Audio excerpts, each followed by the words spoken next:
SEC Saturday night. Division foes go head-to-head as Kentucky looks to snap that long losing streak to Florida. The Gators, now the 25th ranked team in the country, look to keep the longest streak going. We welcome you to SEC Saturday night, presented by Holiday Inn Express. It has been 31 consecutive games for Florida, the longest active streak over any opponent. It has been 11,620 days since Kentucky knocked off Florida. Swamp ready to go. They're all riled up here. Tom Hart alongside Jordan Rogers. We'll hear from Cole Cubelic in a moment. Okay, so they've been asking this question in the Bluegrass for a long time now. How can Kentucky end the streak? Well, they were so close last year. This team is built to end this streak. They're chock full of veteran talent, and none more important than possibly the best running back in the entire SEC. Definitely the most underrated. Benny Snell needs a monster game for Kentucky tonight. Kentucky won the toss. The Cats have elected to defer. Snell led the SEC in rushing last season. He has back-to-back 1,000 rush yard seasons in his career. First time ever that's been done in Kentucky history.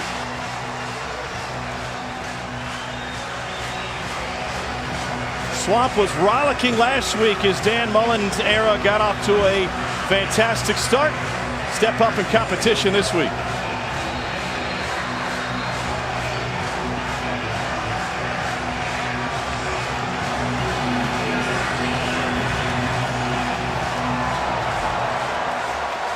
Grant McKinnis will get us started. Darius Lemons to return.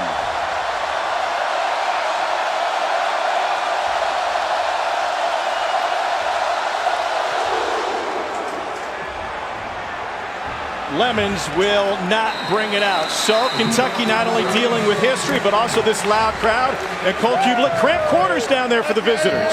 Tom, it's not just the strength, it's not just the talent that the Florida Gators are going to put on the field. It's the Swamp, and it's the student section. It's literally 5 feet from the visiting bench. One of the most difficult atmospheres I've visited as a player. They're calling your name out between every single series. You can hear everything these guys say. Without a doubt, the closest proximity between fans and players on the bench in the SEC. Kentucky's going to have to deal with it tonight. Those are some rowdy reptiles, but I'm sure they'll only say nice things about you. Felipe Franks getting the start for Florida. Jordan Scarlett is his tailback. And Franks wants to throw on first down. He wants a deep ball down the sideline. Trying to find Van Jefferson. The transfer from Ole Miss, Derek Beatty's got great length. He had the coverage. Franks got off to a fantastic start last week. He's from the Panhandle, originally committed to LSU. His brother played college ball, and he's rooming with one of his wide receivers. 5 touchdown passes in the first half last week for Franks.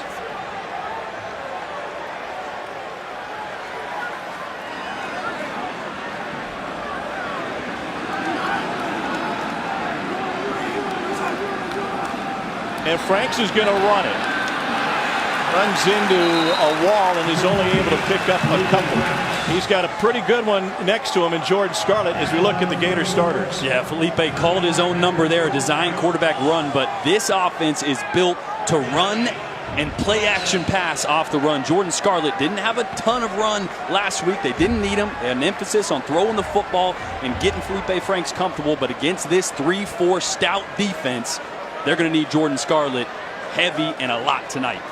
Only 6 carries last week against Charleston Southern. And just as I say that, they go empty back 5 wide. On 3rd and 8. 4-man rush for the Cats over the middle. And that is caught for a first down by Josh Hammond and a pickup of 10. Great accurate throw by Felipe Franks on a big 3rd down to get this offense going early in the game. He's got Josh Hammond right over the middle. Jordan Griffin all over him there. And a great job with concentration on a double catch that they needed on 3rd down. Florida had 7 players suspended last week. They returned 6 of those, including Kadarius Toney, who we'll see on the offensive side of the ball. Jordan Scarlett with the touch. They are still without C.C. Jefferson for another night tonight on the defensive side. Gain of 3. Here's how the Cats start out defensively. I mentioned they're a 3-4 defense. They're going to have 3 big stout guys up front, and they're going to have 1 really talented buck linebacker. It's going to be all over the field. Josh Allen, he's a preseason first-team All-SEC and a guy the NFL is drooling over. Leading active sack leader in the SEC, and he's coming off of a 10-tackle performance against Central Michigan. Second down 7, another 4-man rush. And they flushed Franks with 4, and Franks throwing on the run. May have snuck it in there. They say it's incomplete to Tyree Cleveland. Florida's offensive line catches a lot of flack, and for good reason. Franks was sacked 28 times last season. And there's some thought from Matt House, the defensive coordinator for Kentucky, that they can get to him without bringing an extra man. Absolutely. This is one of the things that, as a young or inexperienced offensive line, sometimes it's not where the pressure's coming from, but where's that fourth rusher. So it might feel like a blitz, but it might really be Josh Allen lined up off the ball or on the right side or the left side. You're going to see him here at the top of your screen in a traditional defensive end position. And you see Jordan Scarlett to that side as well. They might be chipping him on a 3rd and long here in a passing situation. It's Martez Ivey, left tackle. Play clock almost ran out on Franks. And it goes to the slant, and that's good for another first down. Tyree Cleveland on a gain of 11. Mike Edwards, the safety for the stop for the Cats.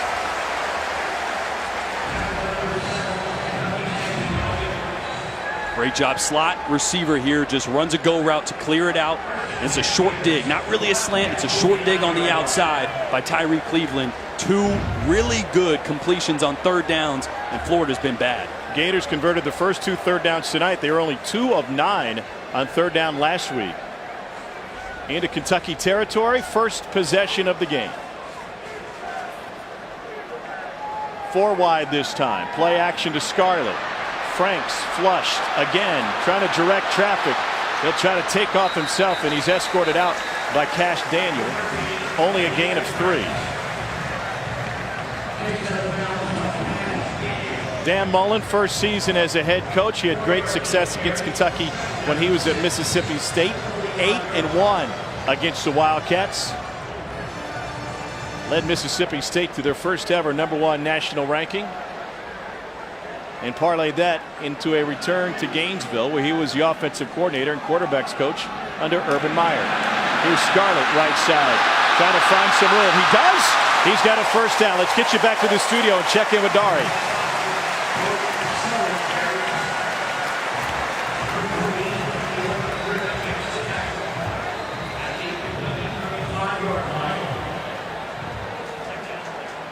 And that was a great crowd on hand at Rocky Top today for a team that didn't win a single conference game last year. It was a good sign in Knoxville. Quinton Bohanna, sophomore from Cordova, Tennessee, is the injured Kentucky Wildcat. Felipe Franks gets a chance to catch his breath, and he'll chat with Dan Mullen over on the Florida sideline. Injury timeout on the field. We're going to step away for a timeout as well. Opening drive for Florida, and they're moving the ball on Kentucky. Take a look at how Felipe Franks is the readiest this week. Brought to you by Holiday Inn Express. Yeah, as you look at when a quarterback develops, is he seeing the field right? Pre-snap, ID's the right safety, the boundary safety, then you see pressure.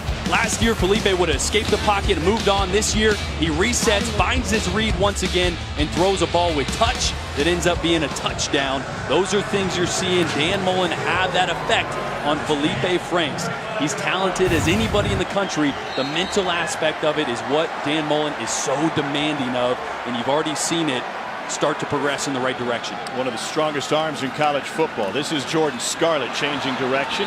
Crawls forward. Big miss up front for Kentucky, Cole, with Quinton Bohanna leaving the game. Tom, stops on runs in the middle like that are going to be key. Quinton Bohanna out. Spoke to defensive coordinator Matt House before the game. He told me he's going to play 2 nose guards in this game. Tyree Dubose and Quinton Bohanna were the 2. You may see a shift from a defensive tackle. Either Phil Hoskins or Adrian Middleton may have to slide down to the nose some in this game. If Bohanna can't come back, that's a big loss for the Wildcats. And it might be a big advantage for Jordan Scarlett and this Florida running game. Franks checks to the sideline, trying to get Dan Mullen's attention. And he'll check to his receivers on the left, 2nd and 7.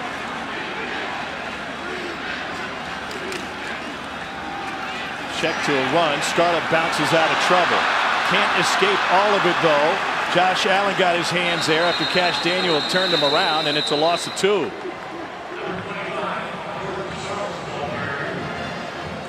Pressure right up the middle here. Just blows up that run before it can even get started. Cash Daniel came right through the backside A gap. That run was trying to go front side. Backside guard didn't come off in time. And the linebacker, Daniel, was able to split the gap and make a great play in the backfield. 3rd and long here. Gators have converted the first 2 third downs. Kentucky playing zone coverage right now. 2 safeties.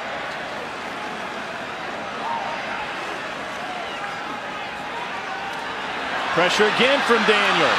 And incomplete. Felipe Franks having to pick himself up, and he is slow to do so. And that's the 2nd time Felipe has come up.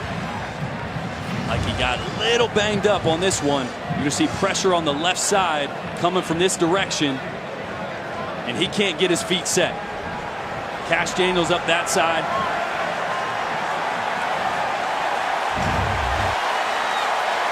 Fourth and 9, offense stays on the field, and the officials will blow the whistle before they get the snap off, and a timeout taken by Kentucky. And they were caught off guard, I think, by Frank staying out there, and he is frustrated. And you could understand behind that offensive line that last year, and now to face that kind of pressure in the first real opponent this season, why he'd be frustrated. Yeah, it's adversity. The first time this Florida team is seeing adversity, how do they respond? You got to turn that frustration into some positive movement for this offense.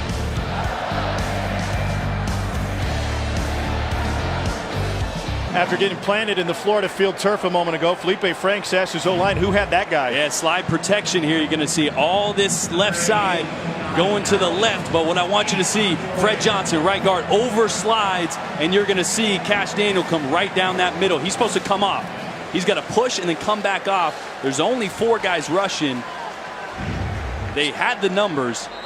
So the answer is nobody. Exactly. Felipe was frustrated for a reason there. His right guard, Fred Johnson, has got to come off and got to see that. Slid too far to really nobody. Tommy Townsend punted away. He'll take his time. David Bouvier will not have a chance to return. Gators trying to down it inside the 5. Inside the 10 will do. Tyree Cleveland, the first man down there. 26-yard punt down to inside the 10. It'll be a long field for this Kentucky offense to work with. Terry Wilson from Oklahoma City, Oklahoma, by way of junior college, redshirted at Oregon. Last season, Garden City Community College out in Kansas, and he makes his first SEC start tonight. Extremely talented, a dual threat guy. Got his feet wet at this level last week, made a few mistakes. Florida's really got to keep an eye on his mobility. Got to keep him in the pocket. Kentucky turned it over 4 times in the first half last week.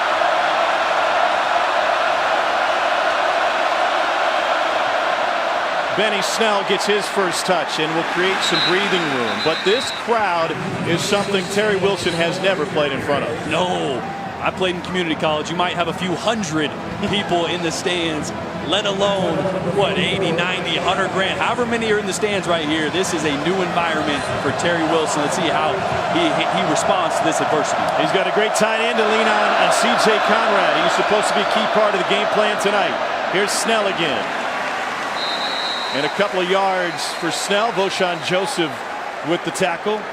How can C.J. Conrad help out Wilson? Well, he's going to help out in a few ways. He is huge in the run game. You're going to see him off the line of scrimmage, blocking backside, lead blocking for Benny Snell. He's all over the field in the run game. A little underutilized, I think, in the pass game. They got to get him going.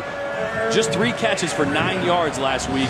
He's a more dangerous target than that, but in the run game is where he's most valuable for Kentucky. Not a good sign for Florida. Sophomore cornerback Marco Wilson being tended to by the athletic training staff. He had coverage on the outside.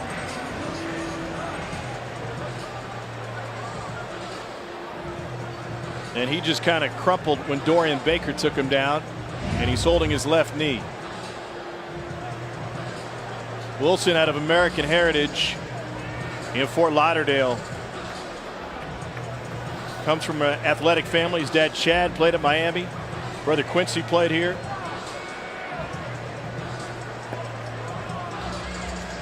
And he's their best cover guy. And in a Todd Grantham defense, as aggressive as he wants to be, you got to have those cover guys on the outside. Timeout due to the injury. Kentucky looking at a 3rd and 2 when we return. SEC Saturday Night is presented by Holiday Inn Express. Be the readiest.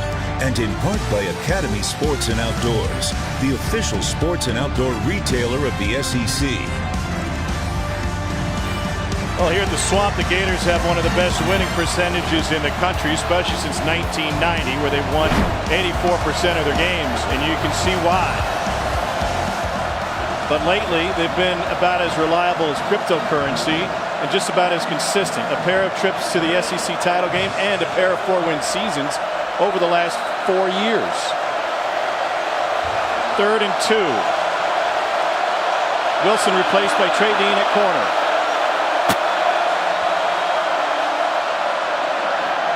Terry Wilson trying to take off for the first down, and he picks it up before Voshon Joseph brings him down. A 6-yard scramble. Here's a look at the Florida starters, and there's a ton of confidence coming from the back end of this Florida unit, including Chauncey Gardner-Johnson, who had a pair of sacks last week. And how about that? Little trash talking during the week. Don't mind it, love it as long as you back it up, but he makes this defense go. He's as versatile as anybody on the field. Preseason first-team All-SEC. A bullet mishandled by Lynn Bowden Jr. And it will leave 2nd and 10. Jordan, I talked to Kentucky offensive coordinator Eddie Graham before the game. I asked him, what does Todd Grantham give you? What are the easy shots that you can take away and force him into something else? He kind of rolled his eyes and he said, we're going to get so much man tonight. They don't give you much of anything. He said, we might have to move the pocket, think about being creative with our quarterback, but man coverage, they're expecting to be an issue. And that's why Lynn Bowden right there, you saw, is so valuable, because in the slot, he's going to get a little extra space from that man coverage to work. 4 to the right side for Kentucky. And Wilson fires into the slot. Bowden just shy of the marker. A gain of 9. Gardner-Johnson to stop. And like I just said, when you play man coverage, all those corners and DBs got to play on different levels. So on the outside, they're usually pressed. And as the receivers work inside to a slot receiver or a tight end, those DBs usually have to play a little further off. So Lynn Bowden is going to get a lot more looks tonight if Florida keeps playing man. 3rd down 1. Benny Snell. Wilson split out to the left. And in motion was Wilson. Snell will take it. He's got the first down, and he's rumbling for plenty more. Benny Snell Jr. is one of the best in the country at picking up yards after contact. He is a load to try and bring down. That's the misdirection in the backfield here as you see Terry Wilson coming. That widens out those 2 defenders and leaves that crease for Benny Snell to pick up that first down.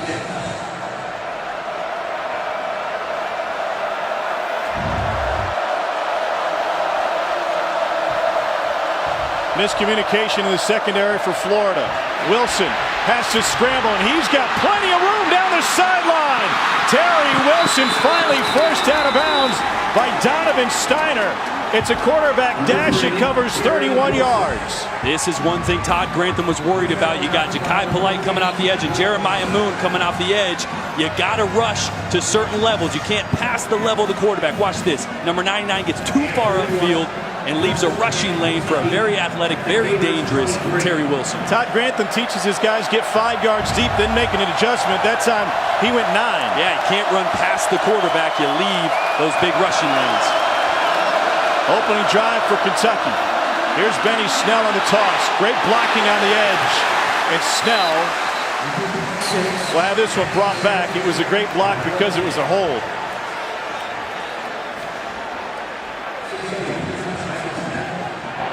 Josh Ali had number 82 on the offense. 10-yard penalty from the previous spot. 3 plays, first down. David Smith the call. Josh Ali had Chauncey Gardner-Johnson all wrapped up. Spun him around. And you can't do this as a receiver on the outside. Got to let him go at that point. Once you engage, that DB tries to get away or move direction, you got to let him go. All you got to do as a receiver is get in his way, force him to pick a side, and allow the running back to react off you. He knew it. He had the hands behind the back, on the back of the shoulder pads, and he ripped them off late, but it was just not soon enough.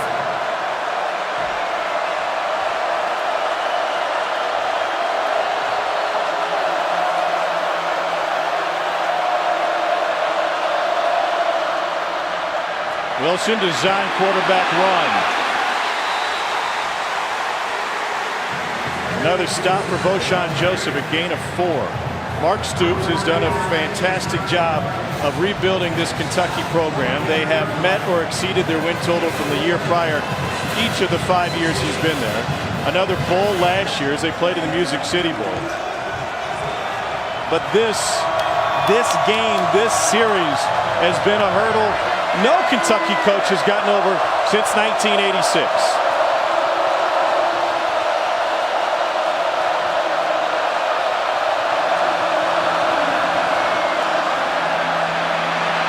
Wilson leaves the pocket, throws off his back foot, end zone, touchdown Kentucky. David Bouvier, a 29-yard touchdown reception. Wilson's pass complete to number 33, David Bouvier. That will quiet the crowd in a hurry. And when you have an athletic quarterback and they get outside the pocket, it's scramble drill. A great job by David Bouvier. He's got an out route, sees Terry Wilson scrambling, works upfield. And it's that second reaction play that is so dangerous with a mobile quarterback. That's something that they rep and work on in practice. Paid off there. David Bouvier had 1 career reception coming into the season. In the first 2 games of this year, the former walk-on at Lexington Catholic has a pair of touchdowns. Wilson improvises and Bouvier cashes it in. It's Kentucky up front early. Down it was. Bouvier is going to have an out route right here on a backup safety in Brad Stewart, and it's that second reaction as Terry Wilson escapes the pocket, and that's when Stewart's eyes get caught in the backfield, and Bouvier makes a crucial play upfield. Great second reaction. That's one of those things. Tom, you mentioned it. Bouvier, 1 career reception coming into this year, but you have a new quarterback. Sometimes it's a reset button when you're a receiver.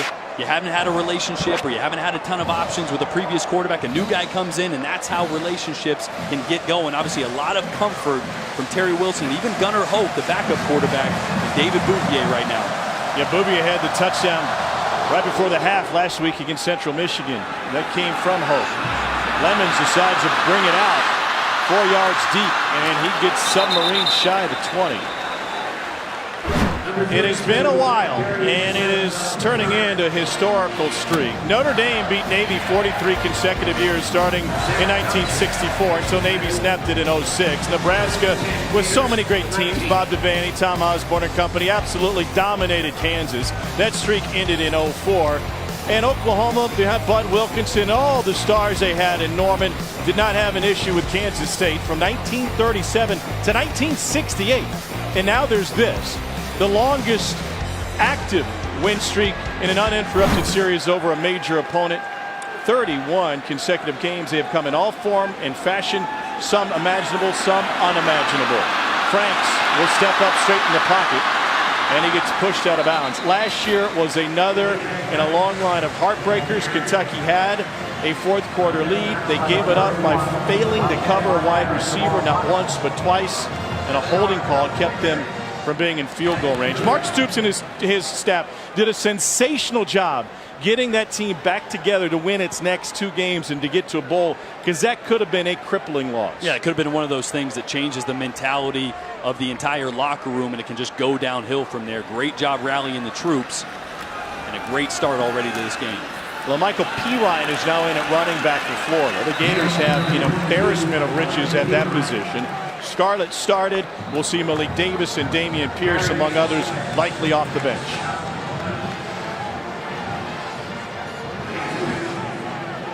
Crucial 3rd and short here. This is a big drive. If you're Florida, we don't really know much about how this team responds to adversity just yet. Kentucky gets a touchdown, got to put together a drive to answer.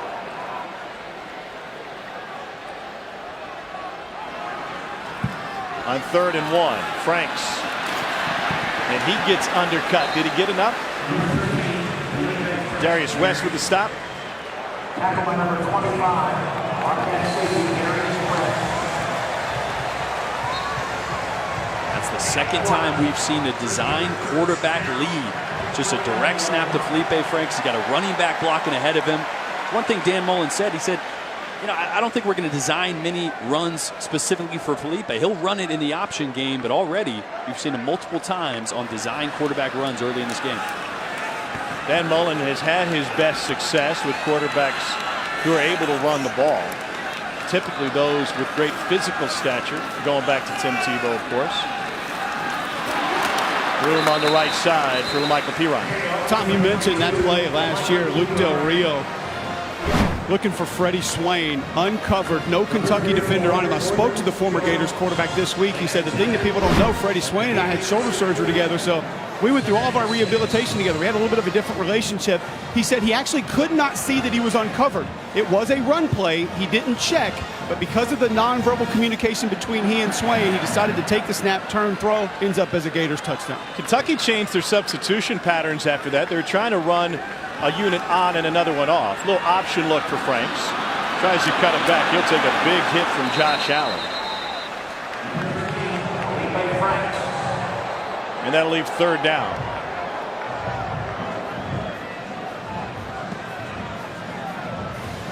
Offensive line trying to pick him up. That's Martez Ivey. I talked with Felipe last week about his offensive line play. He goes, you know what, we pick each other up. Sometimes I need to be the one that gets them going in a lackluster summer practice. Sometimes they need to get me going, but it's a very good relationship at this point, which you could understand if it wasn't after all the times he got hit last year. But one thing that Felipe's learning to do is be vocal and take the reins of the leadership on this team. That's come with the confidence that he has under Dan Mullen now. Remember, he got pulled from this game last year. Franks stands tall in the pocket. Wide open! And a big gain for the Gators, and Jordan Scarlett out of the backfield. 31 yards. That'll pick your spirits up.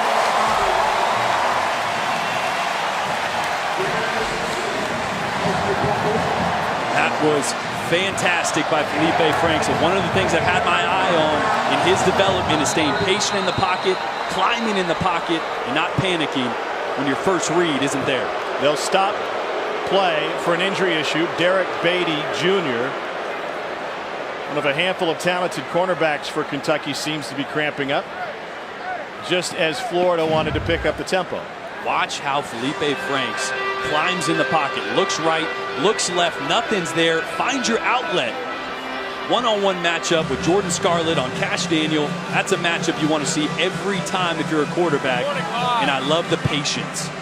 Love the patience by Felipe Franks. He got some good tutoring this week. Heisman Trophy winner Timmy Tebow, our colleague, was in town. Spent some time in the quarterback room with the guys. He was out in the field for a long time with them on Thursday's practice, out there with quarterback coach Brian Johnson. So both Brian Johnson and Tim Tebow played for Dan Mullen when he was their coordinators here at Florida and Utah respectively, and they're able to share that experience with Felipe Franks. Yeah, I think part of that is between the ears. Everybody knows that Felipe is as talented as they come. It's the confidence, and it's also shutting out the noise. I think last year Felipe let the Twitter notifications, the trolls, the negative feedback get to him and get to his confidence, and Tebow told him directly, and I quote, "No one else can define you. You define yourself." And Felipe really took that to heart. He's a more confident quarterback. He's hearing it from guys that played for Mullen. He's hearing it from Mullen, and you can see it in little plays like the one we just saw. And last week against Charleston Southern, there were some opportunities to call running plays, and Dan Mullen told us, he said, listen, we had these RPOs built in, and we told them, we want you to throw. They did it for a reason, to build that confidence, to put them in position to have easy gets, and that's what it turned into. Yeah. One thing to do it in practice, another thing to do it in games. Well, look at that. Hey, there's some history. Speaking of Heisman Trophy winners, the head ball coach is in town tonight. We'll visit with him as they honor one of his SEC championship teams. And Mullen said, yeah, he still pops in the office every Monday, goes, hey, why don't you throw this post route? Guy's open, go deep. A minute to go in the first quarter. Van Jefferson escapes one, gets a block on the edge. And he's got a Florida first down and a gain of 12.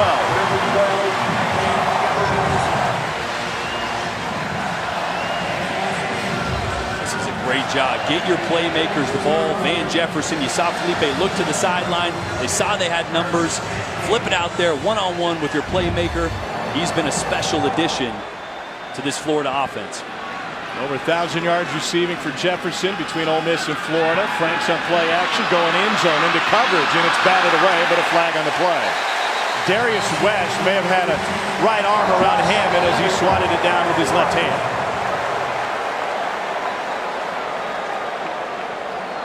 And Felipe is going to get bailed out a little bit here. That wasn't the best decision. Double covered down the seam. Holding, number 3 on the defense. Penalty is 10 yards from the previous spot. First down. Jordan Griffin is the one that gets flagged. Yeah, it's just right there.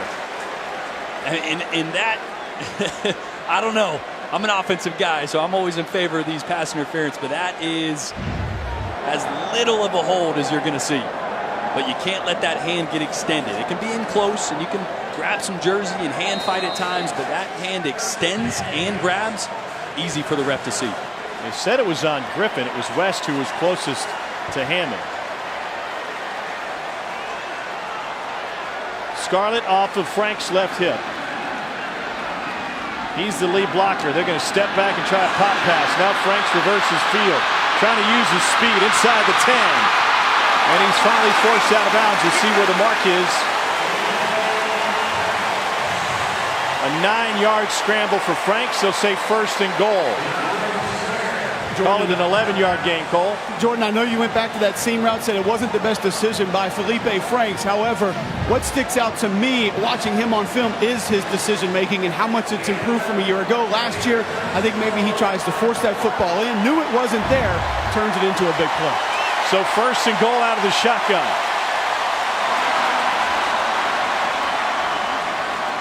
Franks option, pitch, Scarlett, and we got a whistle before it started. And Scarlett knows it was a missed opportunity.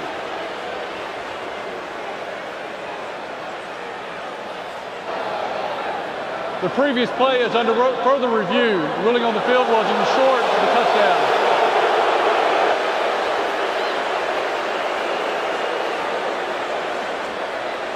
This is going to be a hard one to see exactly where he went out. A lot of bodies over there. Franks went airborne at the end of that run. But Cole, to your point right there, we saw a couple design quarterback runs. Oh yeah, this is the Scarlett. No, that's the penalty there.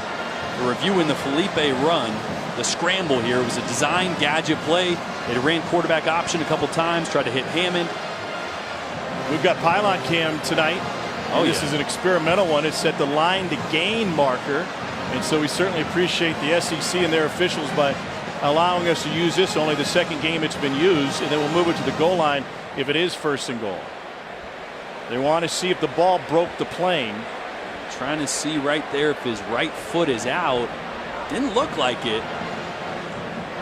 I think that spot's right. If anything, back it up a hair, and they're trying to see right there. It looks like green grass. I don't think he's out.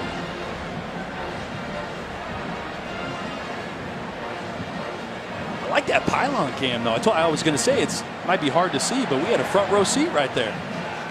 Well, yeah. And trying to piece these camera views together. This one shows you right where that ball's going to be. Until DeAndre Square kicked it.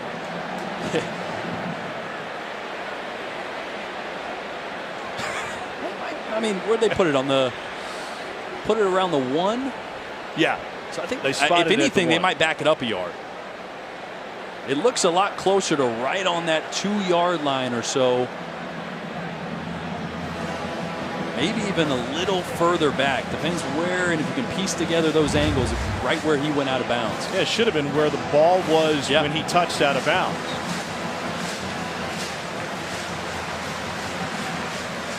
It's not where the ball was when he went over the sideline, but when he touched. That's when he marks him down.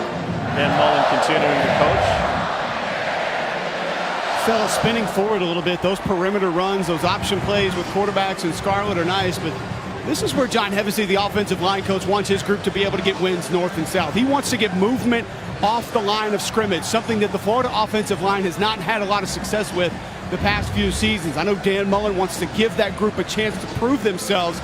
See if maybe they go behind that group between the tackles here to try to punch in a touchdown. I think they should. And we saw it at practice just the other day. Mullen was getting on these guys to be more physical.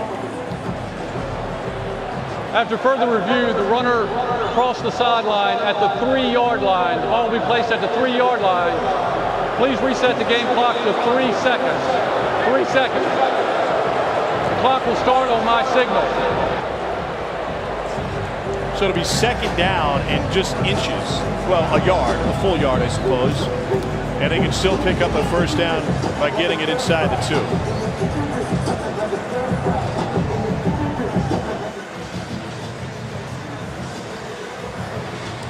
Keep in mind again here, no Quinton Bohanna for the Kentucky defensive line. Big loss down here in short yardage.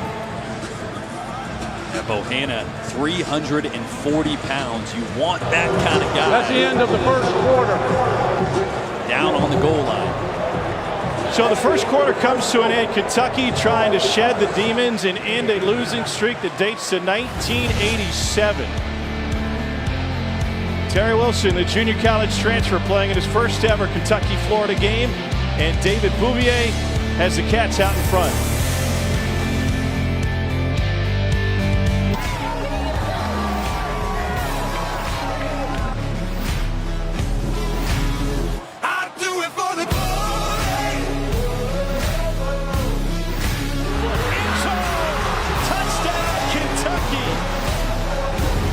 So Kentucky strikes first, and now Florida trying to answer as we start the second quarter in the Swamp.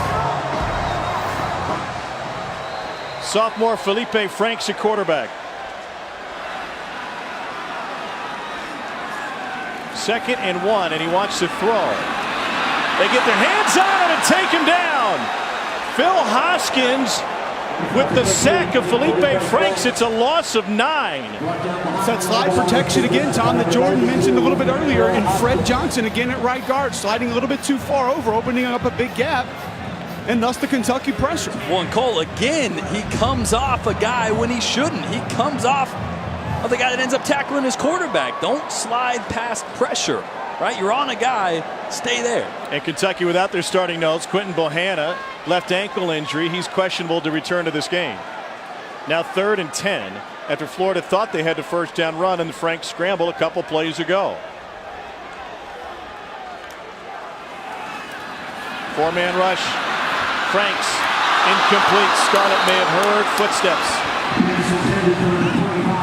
Jordan Jones and Mike Edwards were there to greet him. Pressure off the right side of the line of scrimmage as well. Josh Allen working on Jawan Taylor, and even with a catch there, probably still a field goal. They have a fantastic field goal kicker. Eddie Pinedo, the best kicker in the country last year, left early to go to the NFL. So freshman Evan McPherson is now the man. 29-yard attempt for McPherson. He was 2 for 2 against Charleston Southern last Saturday night. Tommy Townsend the holder. And McPherson keeps the streak going. 20th consecutive field goal made by this Florida team. Let's get an update from Kyle Field. Back to the studio. Here's Dari.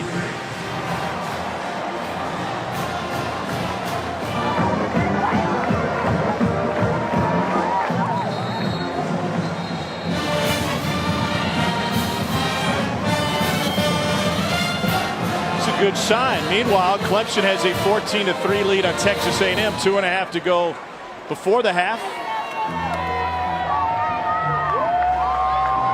It's a pretty good game brewing at Kyle Field. Yeah, I think if you're Texas A&M and Kellen Mond right now, just down 11, 14-3 before half, you can hold on to that. A lot of people thought that Clemson could run away with that game. Texas A&M's got a lot of talent.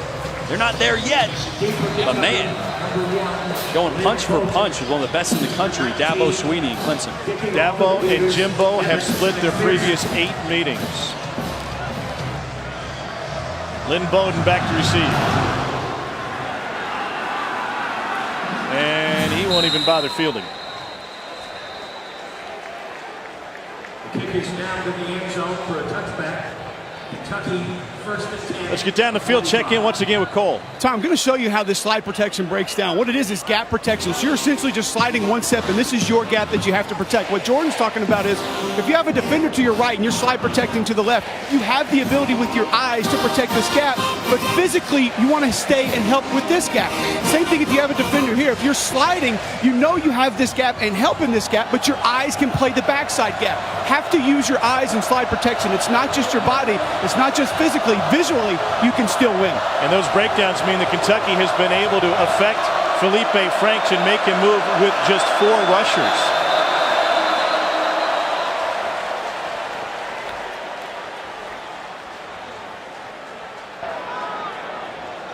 Timeout, Kentucky. Their second. They're getting ready to take a delay of game, so the Cats instead will use their second timeout of the half. Eddie Grant and Mark Stoops not happy with having to burn a timeout here early in the second quarter.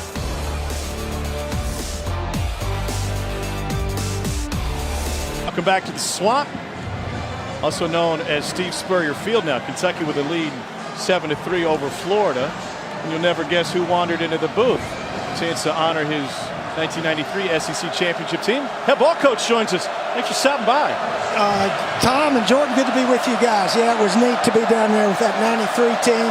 It was only 25 years ago, but as coaches, we tell them if you win a championship, it's going to be forever, and this was our chance to celebrate this weekend. That was one of the great teams in Florida history that kicked off an amazing run, and you had a chance to honor your guys moments ago, and one of the guys you called out was Terry Dean, who was your quarterback for part of that season. Why was it so important to get him acknowledged in front of this crowd? Well, he was super those last 2 games against Alabama. He was 20 of 37, threw 2 touchdowns, ran for 1, and our man Chris Doering threw him a 15-yard pass. Doering threw him the pass. The Eagles were the first team. You drew that one up, right? No, it's the same thing. Run it over there and throw it back to the quarterback. So Doering, he threw that several times here. Doering loves hearing his name mentioned, by the way. 2nd and 5, and Wilson will flick it out to Benny Snell, and he's able to take it out to the 35-yard line. How important was that team in establishing what you guys eventually accomplished here? Well, Tom, we won it in 90 and 91. We lost the championship game in 92, so we're sort of always knocking on the door. And to beat Alabama in Birmingham, the first 2 years they had it there, I guess they thought Bama needed a little edge or something. But they had it there, and then they finally moved it to Atlanta. So our guys just really played well both those games. On 3rd and 1, Wilson takes it forward. Obviously, Florida making some moves, wanting to bring a championship back here. You've been around Dan Mullen. You've been around this program. You've seen championship teams. What about Dan Mullen say, oh, yeah, I got some confidence he can do it? Well, certainly he's got a great opportunity. Those teams that are up there fighting for championships, they better be in the top 5 in the nation in recruiting. You look at Georgia, Ohio State, Alabama, and all them guys. So that's where we got to. I mean, we got good players now, don't get me wrong, but we got to recruit, and then we'll be right there with the best. 1st and 10 now for Terry Wilson and this Kentucky team. Of course, Kentucky fans well aware of the long losing streak to Florida. It's been since 1986. And, Coach, it's happened in every way imaginable and unimaginable. You mentioned Doering. Of course, he had the game winner one time at the buzzer. What is it about this series? Well, I don't know. They had a great chance to beat us there in 93 when Danny hit Doering with 8 seconds left. So we escaped that one. We played them here in the Swamp in 91, and we're up 28-7. And the next thing I knew was 28-26. And fortunately, we put a drive to run the clock out and score a touchdown. But Kentucky sort of, it's hard to figure how they lost some of them. Yeah. It's just, they're snake bit when they play us. I guess that's the only way to say it. Well, they've had great players. They've had good coaching. They've had outstanding players in that time, but it just seems that Florida always has that number. Is there something to the attitude of Florida, whether it's Kentucky or others, like these are just games they expect to win? I don't know about that. We never talked about it. Of course, that was a long time ago when I was here. But you just try to get prepared to play one at a time the best you can, and really don't talk about streaks and things like that. Cats have converted all 3 of their 3rd down opportunities. Now 3rd and 4. Pressure coming. And it's C.J. Conrad, the tight end, with another grab. Coach, I saw you down there with your 93 team. You look like you still got some gas in the tank, and You're going to be coaching again. Alliance of American Football in Orlando starting up the feeder league for the NFL. Tell me about that. I tell you what, Jordan, I'm really looking forward to it. This is my kind of coaching. This is 4 months a year. We'll practice the month of January and play February, March, April. We got like 10 games, hopefully 2 playoff games. And they allocate to players, so there's no recruiting. We're not going to be calling guys all over the country. We'll get a team and go try to beat the other guys. And, you know, if you love competing and so forth, this is perfect for us. How important is that to give a big population of guys another chance to get film and possibly continue their dream? It could be called the Opportunity League. He's swaying with a big chance for a return. And he's finally forced out of bounds. It's a 25-yard return. Yeah, as we all know, there's not enough room in the NFL for all the really good college players that come out. So this will give these guys an opportunity to do their thing, and hopefully after they play in the Alliance League, they'll go to the NFL. That's what we hope happens. Hey, let's take you back to 1993. You mentioned it. Danny Werfel able to find Chris Doering with 2 seconds left. They're in cover 3 at that point, if I'm not mistaken. No, they were in a cover 2. Oh, there it is. He was wide open. Yeah, I don't know. Some teams like playing cover 2 at the end, Jordan. I don't know why. You just send a guy right down the middle. Yep, one down the middle, one down the sideline, and Danny spotted Doering, and that was the start of the 4 in a row that we won. If we don't win that one, we don't win the one in '93.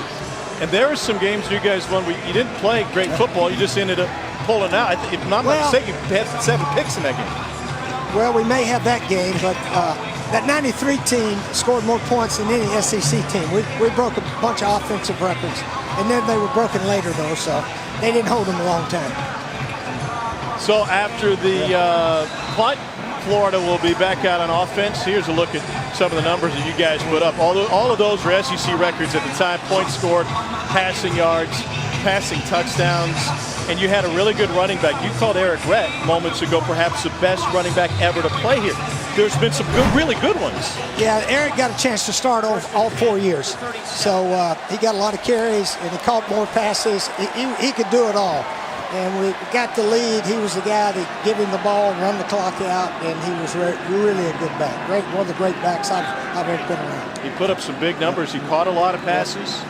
Franks, speaking of a running back catching passes, swings it out to Malik Davis. What kind of offense are you going to run in Orlando? Well, I tell you what, I've been watching some of Florida's offense. I watch their game tapes and everything. So there's some new tricks going around. So we'll be a little bit of a spread, but we're going to have the quarterback under center too. Love that. I'll tell you what was interesting. 3 of my fullbacks from '93 all came to the reunion. Kelvin Randolph, Jerome Evans, and Chris Bilkey. They were all at the reunion and so forth. And I told those guys, I said, we're going to have a fullback on our team again. How about that? Yeah. We got a flag on the play after a tackle in the backfield by Tamir DuBose. We saw a lot of those guys at the hotel last night. I tell you what I appreciated was just the camaraderie. They're so happy to see each other and spend some time around each other. And a lot of the guys hadn't been back in 20 years or so, they said. Face mask so on the it defense. was really Number good for 98. them. 15-yard penalty from the previous spot. Automatic first down. Good call. Got him right on the face mask. Helped him bring down Malik Davis. That'll put Florida into Kentucky territory now. What'd you enjoy the most about being around those guys this weekend? Just seeing them for the first time in a long time. Seeing their kids. Terry Dean, he's got 2 children here at the University of Florida. And it's good to see Terry back with all his kids, wives, and so forth. And most all the players brought their families with them. So that was probably the most neat part. And then we rehashed a bunch of games and so forth. But it was a team with a lot of spirit. They all loved each other. Shoot, every championship team's like that. So. Franks finds Kadarius Toney. That's good for a first down.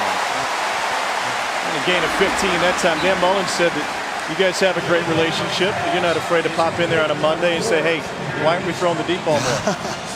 Yeah, we exchanged a few ideas. I told him I really liked one pattern they ran last week. I said, Which one was that? I'm going to use that myself.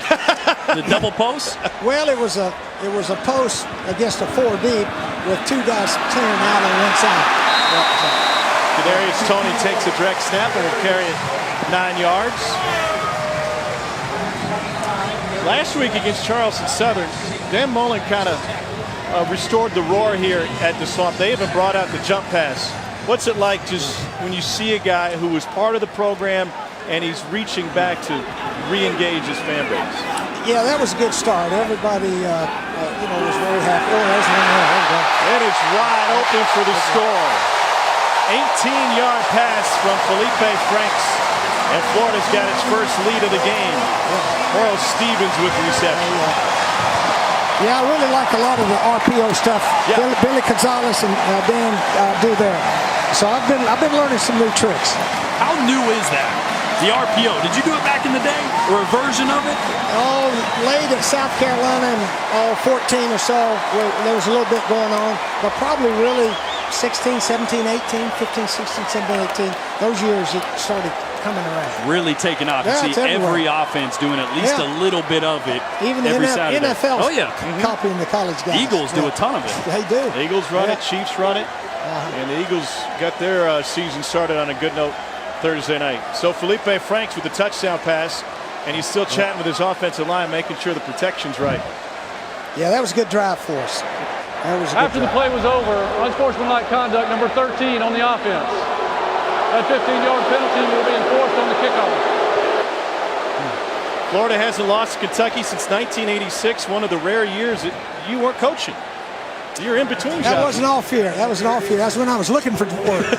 And fortunately, an opening came at Duke University, where I was as an assistant coach. So that was an opportunity that kept my coaching career alive. Duke University. And the rest is history. Honoring your 93 team here tonight.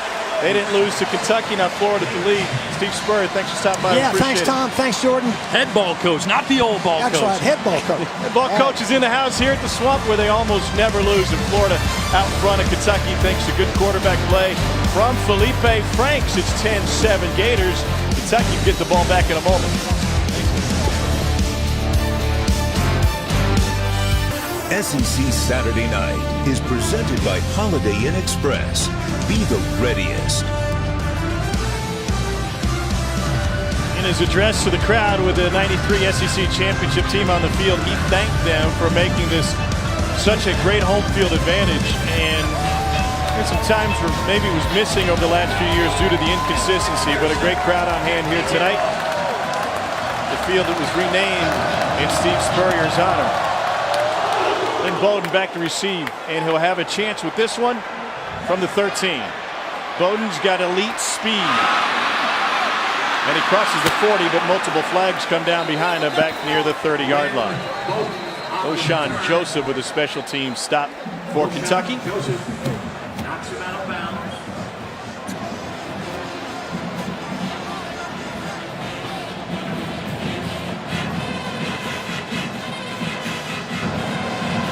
During the return, illegal blocking the back, number 29 on the receiving team. 10-yard penalty from the spot of the foul. First down. Let's check with the studio. Here's Dari.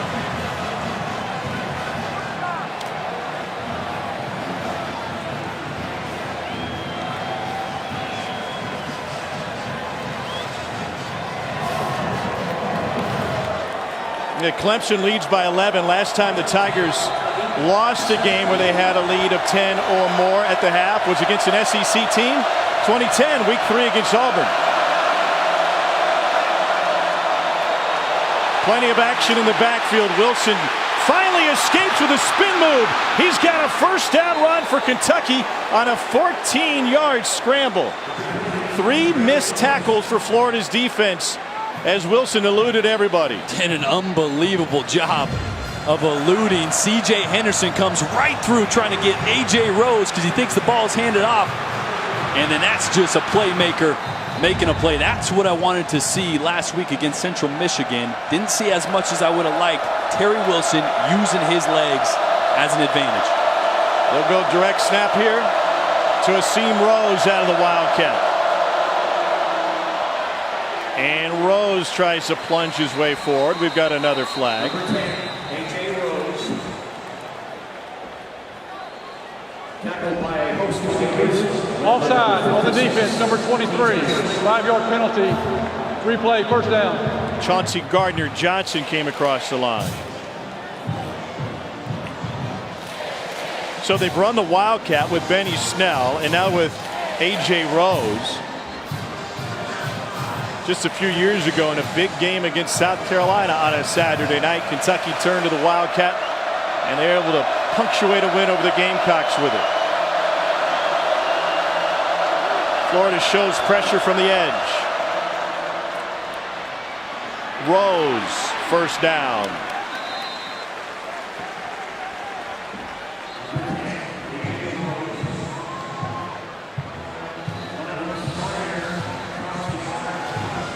Love what Kentucky's doing with their formations. You saw two receivers split wide on that one, all the way out past the numbers.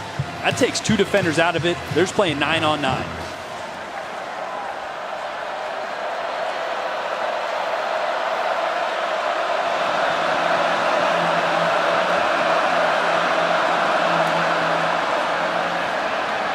Wilson has all day. He'll dial deep.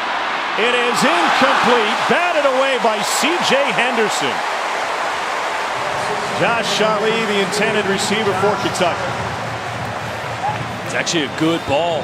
Little half roll, trying to throw back to a deep post in one-on-one coverage, but that's one of the guys you don't want to be in a one-on-one matchup if you're Kentucky. C.J. Henderson on the outside.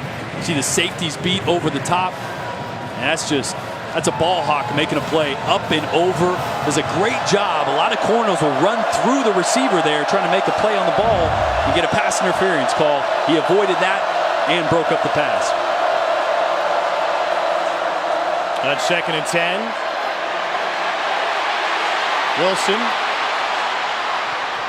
flushed out by Chauncey Gardner-Johnson. He went through just about every progression and some of them twice. I'm going to tell you guys what, Kentucky center Drake Jackson's having a game. Really been nice helping out and protecting. Got him a slab right there. Goes to the rib cage, helping out his right guard. Gets a decleater. He's been nice in the run game, blocking back. Zone scheme. He's got movement at the point of attack. He was a really welcome presence late in the season for the Wildcats last year. Thought he played great down the stretch. He's been phenomenal here tonight. Figures he'd go to the slab. His parents run Smokin' Jack's Barbecue Shack. 3rd down and 6.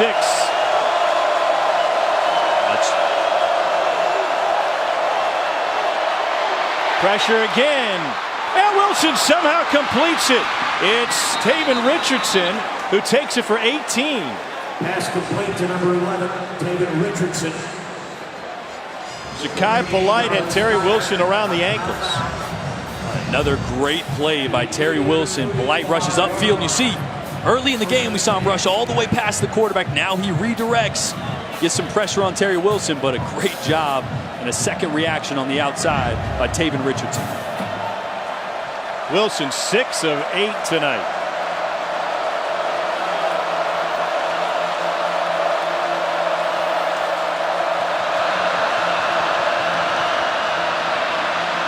Looking left all the way. And that one will one-hop the wall. Dorian Baker was the closest Kentucky receiver. And Wilson's really been the difference maker tonight. I mean, we saw Kentucky struggle last week against Central Michigan. They put the ball on the ground 5 times, lost 2 fumbles, 2 interceptions. His decision-making has been much improved, even better than that. Instead of throwing into coverage, he's using his legs to create second options for his receivers and positive yards outside the pocket. Wilson originally committed to Nebraska, ended up spending a semester at Oregon.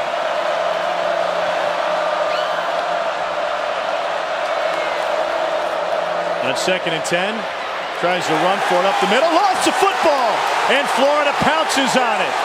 Jeremiah Moon has the recovery just when you praise Wilson for better ball control.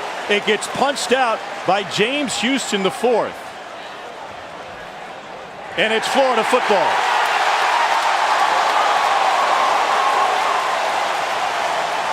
And that is a huge mistake.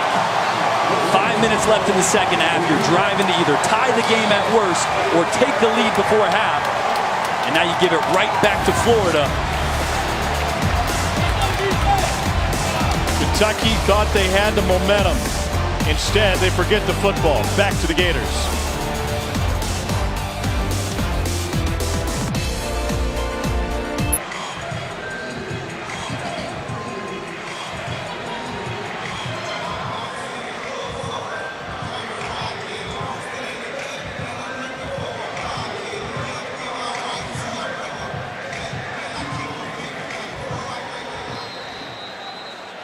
All right, Dari, thanks. Terry Wilson's got off the phone with the guys upstairs. We got movement, free play for Florida, and it's incomplete. Turnovers were an issue last week against Central Michigan. Mark Stoops ended up pulling Offside Terry Wilson. on the defense, number 90. 5-yard penalty. Replay, first down. And when he pulled him, he inserted Gunnar Hoke. Here's one of the reasons why. 2 lost fumbles and 2 picks, and already a drive-killing turnover for Kentucky moments ago. Stoops mentioned that he wasn't going to be on a short leash, and I don't believe he is. He's done enough with his feet, but man, you got to protect the football. You take the good with the bad sometimes, but that was a big moment to turn the ball over. I thought you were going to sing the Facts of Life theme song for a moment. 1st and 5, and movement again. Man, Josh Hammond shy of the mark. Tom, I don't love that. You get a free play, and they're trying to hit a quick Omaha 3-yard out in the slot. Man, go deep and throw the ball up for a jump ball. Offside on the defense, number 91. 5-yard penalty results in a first down. And if there's one thing that Felipe Franks brings to the table, he's got one of the strongest arms in the game. Yeah, keep retreating by sometimes and throw a jump. It's a free play. It doesn't matter if it gets picked off or it's 10 rows up in the stands. I don't love trying to get 3 yards there when you have an opportunity to get either a pass interference downfield or a big chunk. Kentucky undone with penalties here in the first half. They trail by a field goal. Franks hands it off. Big hole opened up for Malik Davis. He's able to pick up 5 before Tamir DeBose brought him down. DeBose in the game after Quinton Bohannon left with an ankle injury. Watch this, Tom. I mentioned formationally what Kentucky was doing. Florida doing the same thing. Watch how wide. Look at the space here. Look at the space that these receivers are getting. That means this is 5-on-5 right here. Florida's trying to limit this game or shrink this game and play between the tackles. Outside the numbers with the receivers, kind of like what Art Briles brought to Baylor a decade or so ago. 2nd and 5. How much easier does that make it for Felipe Franks when he's reading the play, either checking or RPO? Oh, it's great. You look right and left. If there's 2 defensive backs over your 2 receivers, then you're good. You play in the box, you hand the ball off. If they only walk 1 guy out over 2, then you can grab it, throw it out there for a one-on-one matchup. Extremely easy on the quarterback. Plenty of time on the play clock. Franks will look over to Dan Mullen and get some clarification against this look. Single safety for Kentucky. Chance for a deep ball here. Franks. Incomplete. And it seemed like if Tyree Cleveland would have hauled that one in, it would have been clear sailing. Boy, that's a play they hit a few times last week. The RPO, the run pass option, that means that Felipe Franks is making a decision after the snap. As I just mentioned, that previous play, if he would throw it, that wouldn't be an RPO. If you see numbers and you throw it out to the outside, that's not an RPO. It's after the snap, seeing a linebacker suck up and throwing it behind him. Great play call and really close to a first down there on a good slant. Tommy Townsend on to punt it away. David Bouvier, who has a touchdown catch for Kentucky, back. And Bouvier will let it go over his head, and it will kick into the end zone. 49-yard punt for Tommy Townsend. 3:17 to go in the first half. Kentucky will have the ball when we return to Gainesville.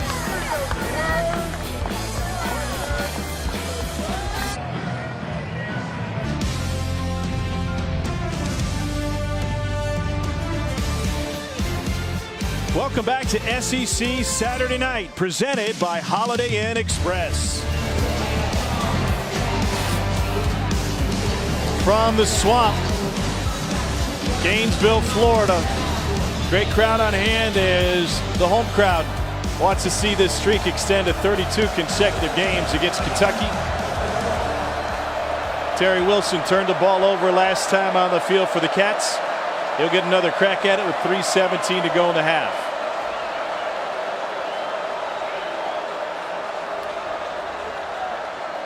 .317, 1 timeout. Everything's still on the table here. You don't need to panic. You don't panic if you're the chain gang. You just got to unknot the thing. Got to figure it out. In this day and age with our technology, we're still worrying about chain links. Chain links. Measured the distance to the moon. And we got a chain link keeping track of 10 yards. They'll move that chain, and maybe they will just lay it down. Here's Benny Snell into Florida territory. Finally tracked down by C.J. Henderson. A 44-yard romp for the SEC's leading rusher a year ago. What a great start to a pseudo 2-minute drill with just 3 left. And Cole, you mentioned it, Drake Jackson, the center, with an unbelievable back block right there that opened it up for Benny Snell. And he's I said it, probably one of the most talented, if not the most talented back in the SEC. Doesn't get the credit I think he deserves playing at Kentucky. 71 yards for Benny Snell thus far tonight. He has half of their 147, roughly. Snell again. Benny Snell did not have a great game against Florida last year. They were able to hold him in check. 14 carries, 59 yards, and he didn't have a touchdown. But heartbreak at the end of that game for everybody in a Kentucky uniform. And Snell put it simply, we were the better team. It was a 1-point loss for Kentucky. Snell's put up all these great numbers in his career. And remember, he didn't get off the bench the first 2 games of his freshman season.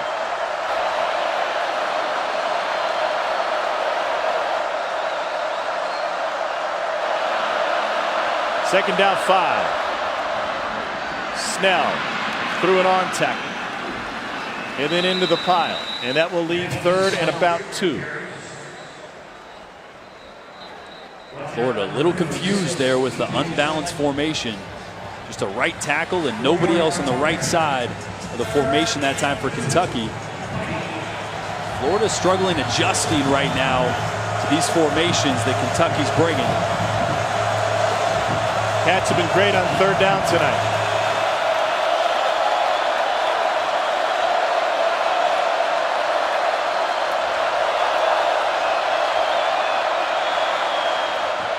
Snell hit behind the line, sheds a guy, and he rumbles for another Kentucky first down. And one of the reasons I say he may be one of the most talented, if not the most talented back in the SEC, that play was blown up, Tom. There was nowhere to go, no hole, no anything. Slayton blew that up in the middle for Florida, and Snell just made a play. Drake Jackson surveys the front for Florida. He will look between his legs for the leg kick from Terry Wilson. Wilson taking a shot. Underthrown and intercepted by C.J. Henderson. Gators with takeaways to snuff each of the last 2 Kentucky drives.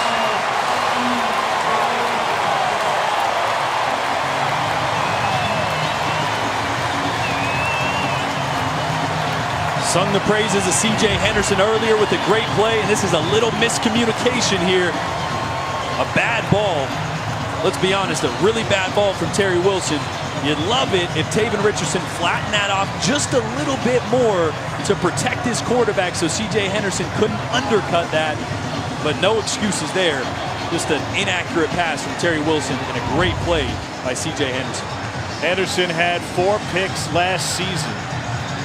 4th most for a true freshman in NCAA history. He's got his first pick of this season. Gators will take a knee to get out of the half, and you got to wonder, will Kentucky make a change at quarterback again? Gunnar Hoke played the last series of the first half last week after Wilson struggled. Coming up at the half, you can watch a live performance of the Pride of the Sunshine. It's over on SEC Network Plus. Start streaming now on the ESPN app. Kind of surprised Kentucky doesn't use that last time out here. Not a ton of space to take a knee. I'd make them do it again. Instead, the clock will roll out.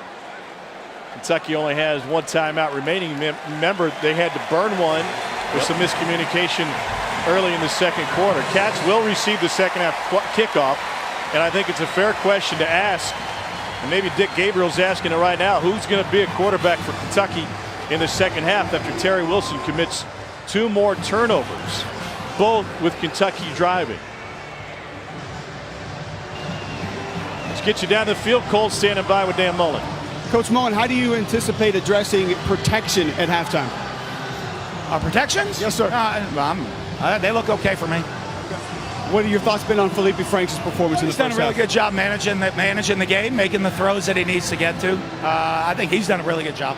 How much do the timely turnovers mean for your defense in the first half? I mean, that's making plays right there for us. That's a big part for us, making the plays and make a big play right there. CJ's the leader of our team. We expect him. His number's called. He made the big play. Thank you, Coach. Thank you. Only 1 sack for Kentucky in the first half, but they bothered and frustrated Felipe Franks. Our score at the half, Gators 10, Wildcats 7. Let's take you back to the studio with Dari, Chiz, and Doring.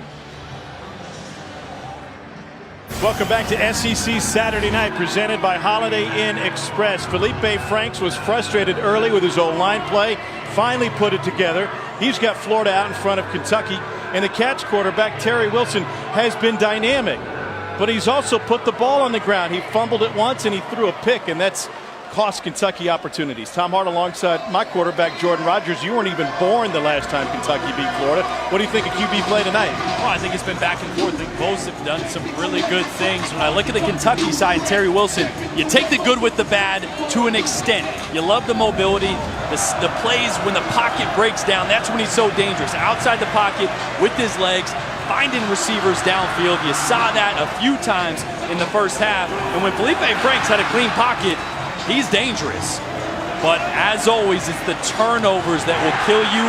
It was Terry Wilson turning the ball over last week and again this week in a crucial moment. There's a new establishment in Lexington called KS Bar. On their menu is shrimp and grits. The description is a Southern tradition, just like losing to Florida. It almost seems preordained, especially when you take into account the Kentucky drive-killing turnovers. See if they can reverse the trend that dates to 1987.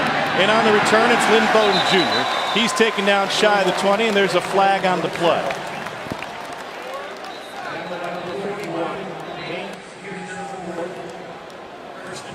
David Smith was our referee tonight.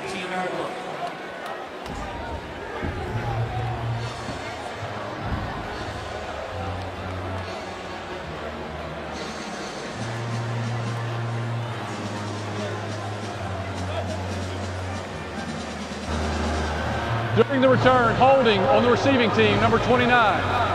Penalty is half the distance from the goal. First down. Down to the field, here's Cole. Tom spoke with Kentucky head football coach Mark Stoops coming out of the huddle, and he said, I like the way my football team's playing.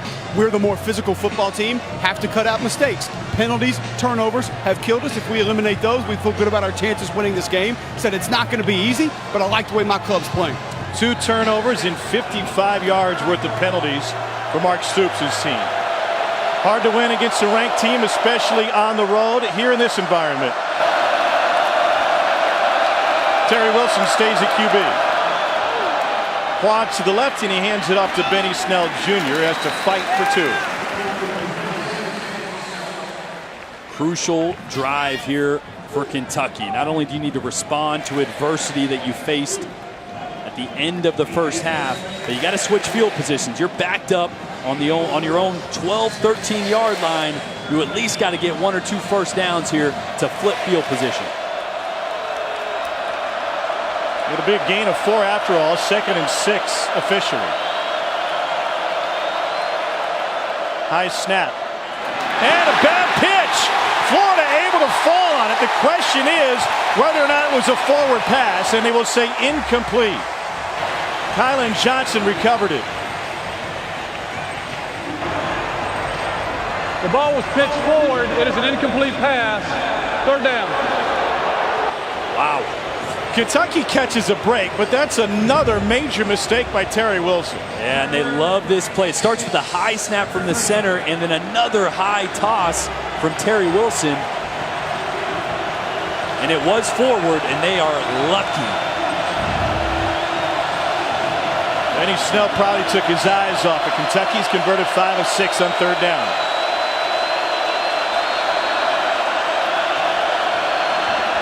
Pressure coming. He will retreat. Now Wilson trying to ad-lib. He's got a first down, and he gets smoked from behind as he takes it past the 30. A 19-yard run. And so, as you said before, you take the good, you take the bad. Kentucky would be in this game in a better situation without the 2 turnovers, but then Wilson can do this for you. Yeah, Marlon Dunlap, 91 there, driving straight up the gut and breaking the pocket. And it's just speed. I mean, he is just an unbelievable athlete to get outside the pocket and turn the corner right here. He is averaging more than 10 yards a carry. Like I said, you don't want the turnovers, but that's a negative play if he's not in the game.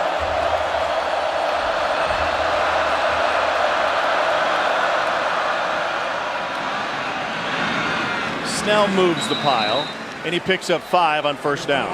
Last big movement from Drake Jackson, center and right guard, combination block, just inside zone, and that's where they want to lean on this football team. Jordan mentioned it, statement drive right here for the Kentucky Wildcats. Mark Stoops saying we were the more physical football team in the first half. Cats proving it on that play. And Cole, they've really controlled the line of scrimmage. Yes, we've seen on pass plays some gaps and Florida get in the backfield, but at the line of scrimmage on run plays, Kentucky has been solid against this front 4 for Florida.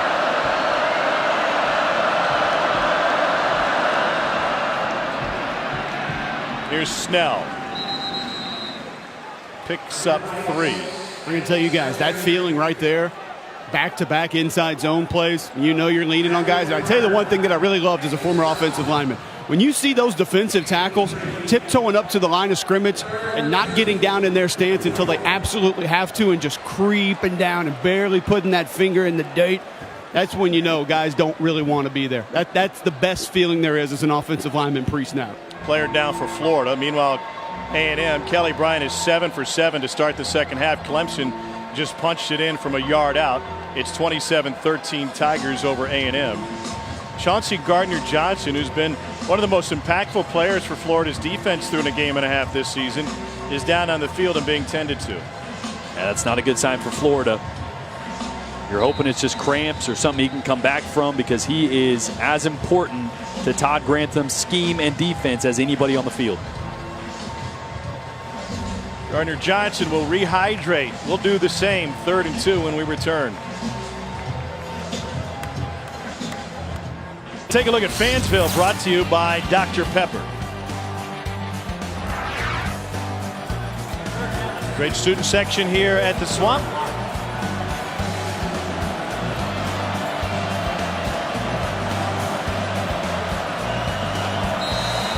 Kentucky looking at a 3rd down. They've been leaning on Benny Snell again. Wilson will vacate Snell to take the direct snap. And he punches his way through and nearly broke out of there. 7-yard stumble for Benny Snell, and some words for TJ Slaton afterwards. Yeah, but keep an eye on these high snaps. We were singing the praises of Drake Jackson early in the game. You saw a high snap on the almost fumble on the pitch to Benny Snell, and a high snap there. That can completely throw off the timing, especially in Wildcat. That needs to hit quickly. That snap is an important aspect of that. High snap helped lead to a near fumble from Wilson on the pitch to Snell a little bit earlier. Fresh set of downs out of the pistol. Snell to the outside, and he ducks his way through for another first down. 18-yard run for Benny Snell Jr. He's over 100 yards on the evening. When we spoke to defensive coordinator Todd Grantham, he said, this is what we want. We want Benny Snell to bounce. But you only want to do it if you can make tackles on the outside. And C.J. Henderson overran that. Otherwise, it would have been a good stop for Florida. Instead, it's a big gain for Kentucky. Kentucky's been great when Benny has. He's at 121 now, averaging 9.3 yards a carry.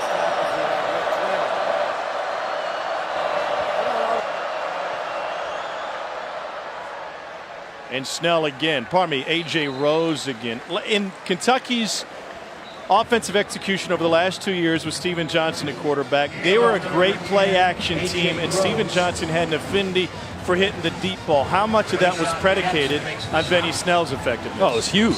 And anytime you get a defense or force a defense to put 7 or 8 guys in the box, that extra guy is coming from somewhere, and usually it's on the back end, which means you're going to face more single high, more man coverage on the outside, which is great for play action. Might be a spot to do it here if you're Kentucky. Trips to the left. Snell hit behind the line, spins away, and it's a first down carry. Rayshad Jackson, the first man, couldn't get his hands on A.J. Rose. Gain of 9 for Rose, sophomore from Cleveland. And that was just an RPO there. They had Lynn Bowden in the slot. Terry Wilson's going to reach the ball out, see if anybody reacts. If no one does, he hands it off. And boy, there hasn't been a ton of really good-looking blocking outside of a few early drives for Kentucky. They've been solid. But man, these running backs, both Snell and Rose, are making plays happen after contact. 10th play of the drive. They've been heavy on the run. 8 runs, just 1 pass for the first 9. And on the flip fake, Terry Wilson's going to take it to the edge and in. Kentucky back in front on a 24-yard run by Terry Wilson. Kentucky Wildcat touchdown run. That right there makes Eddie Gran, the offensive coordinator for Kentucky, really happy. That's a great play design. It's off that same pitch that we saw earlier, nearly the turnover. Instead, they bring a lead blocker and go right through the C gap. That's a designed run. Set up off that play earlier in the drive where there was almost a turnover. That's great. That's great job by Eddie Gran there, the offensive coordinator. Miles Butler on for the point after. And he pulled it, but just snuck it in. Benny Snell has 121 yards, and now quarterback Terry Wilson is over the century mark. 9 carries, 107, and 1 touchdown to put Kentucky back in front of Florida as they look to end the skid.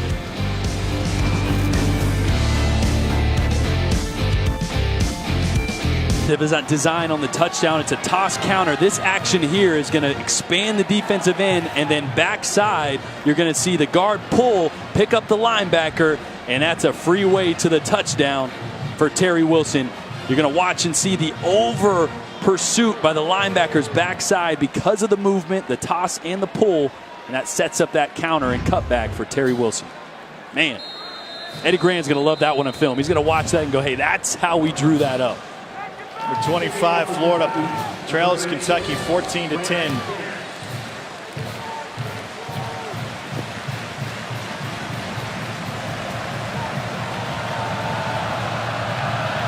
Second lead of the game for the Cats. Darius Lemons to receive for Kentucky. Decides to bring it out. He gets a key block and then a flag, and Lemons takes it past the 30 to the 31-yard line.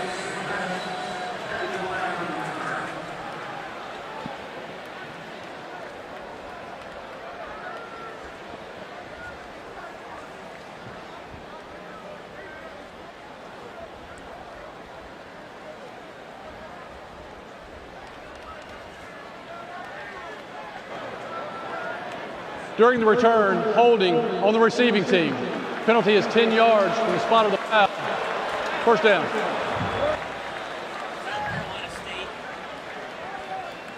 This season, for every field goal and extra point made by participating universities, Allstate will make a contribution to the university's general scholarship fund. Thank you, Allstate. UCF knocked off South Carolina State tonight. 15th consecutive win for the Knights. Their new head coach, Josh Heupel, came to Orlando from Missouri, where he was the offensive coordinator the last few years.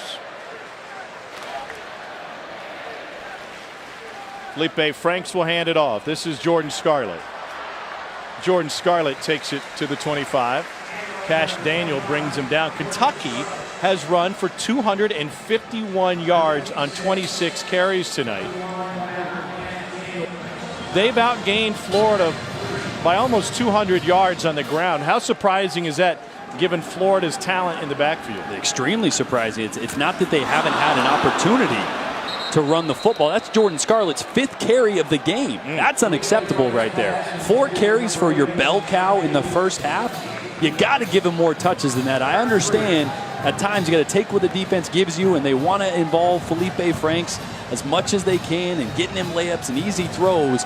But this offense is predicated on running the football and play action pass off that. They have to get Scarlett and these running backs going. 3rd and 3, and they told us in our meetings this week that they went to the pass more often last week against Charleston Southern, knowing they had a physical advantage. 5 wide now. I'd look out for a QB draw here. They need 3 yards. Franks, pressured, flicks it, and it goes for a first down. Tyree Cleveland picks up 10. Josh Allen was bringing the heat. 2nd or 3rd time we've seen Felipe Franks calm under pressure, climbing the pocket. Martez Ivey, the left tackle, gets beat here. Josh Allen is on the quarterback, but he steps up, makes Josh Allen turn that corner a little further, and finds Tyree Cleveland right over the ball. Tom, if he doesn't step up there, Josh Allen gets him. But it's those little movements in the pocket that make Allen's path to the quarterback a little longer, and that half a second to complete that pass. They're working on the right calf and the left of Josh Allen, who brought the pressure a moment ago. The active career sack leader in the SEC right now. Tom, they can't handle many more hits up front. Quentin Bohanna, starting nose guard, the 6'5", 340-pound sophomore, came out of halftime in street clothes, so he will be out the rest of this game. Tamir DeBose has been playing behind him on that Kentucky defensive line. Not a whole lot of depth up front for the Cats.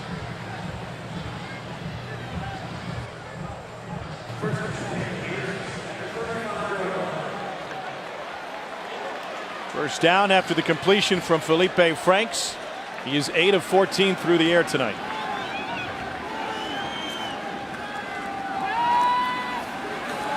Franks throws on the run, incomplete.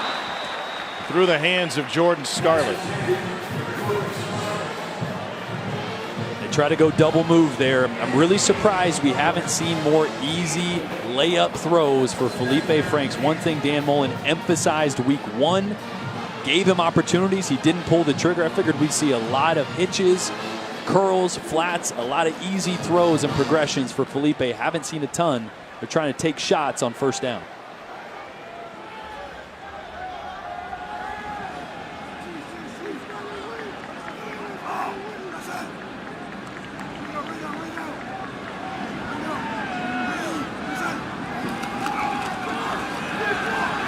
O-line holds up. Franks dumps it to Scarlett. And Scarlett gets taken down by Mike Edwards. Great coverage there. Smart move by Felipe to dump it down, get something, make it a manageable 3rd down. And 3rd and 6 now? Yep. Check down goes from 3rd and 10 to 3rd and 6. Dan Mullen has pounded it into Felipe Franks' head. You can't go broke taking a profit. That's true. Positive yards, however you can get it. I know you want to take the shots downfield, but manageable down and distances are crucial in close games. Will Kentucky bring pressure? Here comes Mike Edwards from the edge. Gets into Franks, knocks him down. The pass is completed. Trayvon Grimes, the Ohio State transfer. What a job by Franks facing the pressure again. Little zone blitz there. Josh Allen drops back. You mentioned it. Mike Edwards, the safety, comes in, gets Franks low, but a nice completion, Jordan. Fire blitz off the outside. Don't see the hit there. We're looking at the catch. He does it. He secures it, but it was even more impressive. Felipe Franks took a big hit in the gut right as he released that ball. It's why it ended up a little low. Malik Davis, the tailback for Florida, out of the pistol now.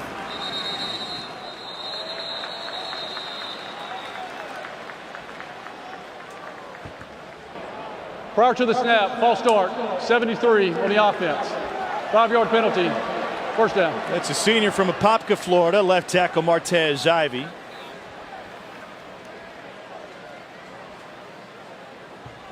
Dan Mullen told Cole at the half that he was pleased with their O-line protection, but Felipe Franks has been facing some fire tonight. Yeah, he's taken a few hits. It's really been those green dogs or the delayed pressure from linebackers. When that back ends up blocking, a linebacker can blitz a little late, and the O-line hasn't seen him. Batted away. Florida thought they jumped. T.J. Carter able to get his mitts on it. Maybe trying to take advantage of Marquand McCall in a nose guard, the true freshman getting some playing time. 6'3", 368. Matt House telling me before the game, don't want to play him, might have to play him. We have a lot of confidence in him, just not sure if he's ready. He's a big boy, 50 down there. Not sure the training table's ready for him when he rolls in either.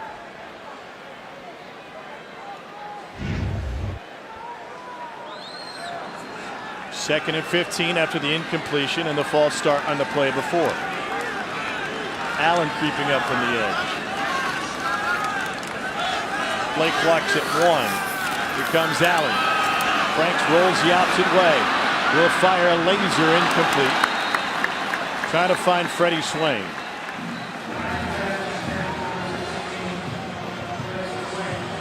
T.J. Carter lost his hat. 3rd and 15. That's a tough throw there, moving Felipe Franks to the left as a right-handed quarterback. It's always difficult to flip your hips quickly and drive a ball accurately 15, 20, 25 yards down the field, let alone great tight coverage by Kentucky.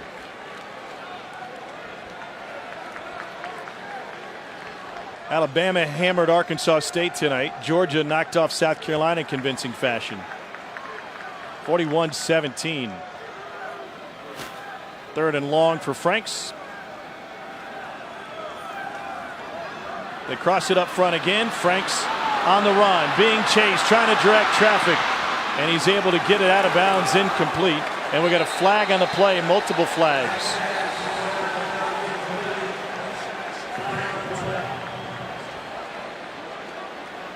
Mark Stoops furious. We've got 2 flags, one at the Florida 45, another one at the Kentucky 42.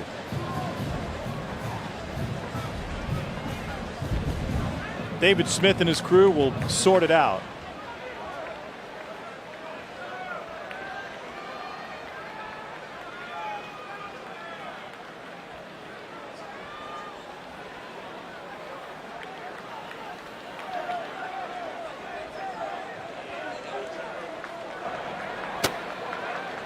There were 2 fouls on the play.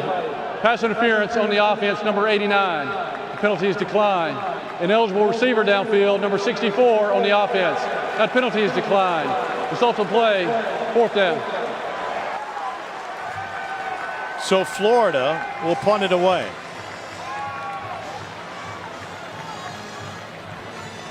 We've talked about the losing streak. It's been since 1986 that Kentucky has beaten Florida. It is since 1979 that Kentucky last won a game in this building. And there have been games where Florida has put up monster numbers offensively in this series here at the Swamp. Bouvier rushes up to take it at the 21-yard line. 36-yard punt. Cats will look to add to their lead, up 14-10 on Florida. Let's take you back November 15th, 1986. It was a cold afternoon in Lexington. Mark Higgs had 27 carries for 97 yards. The only touchdown, Carwell Gardner was able to sack Kerwin Bell. And with under a minute left, Ricky Nattiel fumbled. Kentucky recovered to ice the game. And the Cats snapped a 5-game losing streak to Kentucky to win 10-3. They haven't won since. But since that win, there's been a lot of Kentucky success. All-Americans, draft picks, SEC Player of the Year in Tim Couch. Well, they've had plenty of talent, enough to win. I'm talking, they've had good football teams. 2 eras come to mind. The Andre Woodson team, Randall Cobb, Jacob Tamming, Westwood Woodyard on defense. Really good ball club. And then obviously you got Tim Couch, #1 overall draft pick, throwing the football to Craig Yeast. You think about those 2 teams not being able to get a win against Florida, just mind-boggling. David Bouvier with a 14-yard reception. Kentucky's going to go tempo here. They'll replace Bouvier with C.J. Conrad, who has a couple of catches. I love the tempo here. Keep momentum going, keep positive plays, moving in the right direction. Florida might bring some pressure up top here. That's Chauncey Gardner-Johnson. Swing pass to Bowden. Stiff arm. Room on the sideline. And finally popped by Donovan Steiner. That's just a great job right there by Terry Wilson. That's not an RPO. That was a pre-snap decision. They roll a defender up to the right. That means there's not enough numbers to block, and you leave one on the outside. Flip it out to your playmaker. Go one-on-one. Great pre-snap decision there by Terry Wilson. All you kids out there, if you're going to be passionate about something growing up, whatever you're going to be later in life, be as passionate as Jordan Rodgers is about RPOs, what is and what isn't an RPO. Yeah, you know what? That term gets thrown around so cavalier in this day and age. Just because you stick the ball in a running back's gut and you pull it and throw it. No. An RPO is made after the snap. That decision is made post-snap. That decision down there by Terry Wilson was a pre-snap decision. We all need something in our life that we're as passionate about as you are. What is and what is not an RPO. You're like the Paw Patrol to my 3-year-old daughter. See, look here. Florida's going to roll up, bring pressure right here. Kentucky's trying to run the football right now. Terry Wilson's like, we don't got numbers. We got one-on-one out here in this area over there where I'm scribbling. Let's give it to my playmaker and let him go. Pre-snap decision is not an RPO. That's a built-in. This is a run play to the left with a built-in what we call key screen to the right, which means one guy and a blocker. And if you have numbers, make the game a 2-on-2 instead of running into a blitz. Florida will be down to its third-string middle linebacker. Rayshad Jackson will come off for at least a play. They're already without David Reese. He's still out with a leg injury. He did not play last week either. So James Houston had a big fumble recovery earlier this game. Is the next man up for Florida at that Mike position.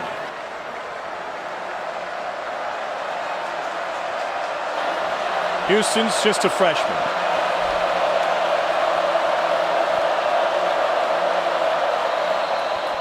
They will try to hand it off, but there's a flag and movement up front for Kentucky. Cole, this plays. Ball start, 77, offense. 5-yard penalty, first down. This place gets so loud that Kentucky has had to change how they go with center quarterback communication out of the shotgun. Not sure that was the issue there, Tom, but you're right. You see Drake Jackson looking down between his legs to get the leg lift from Terry Wilson. Most teams in the gun nowadays, they use the clap.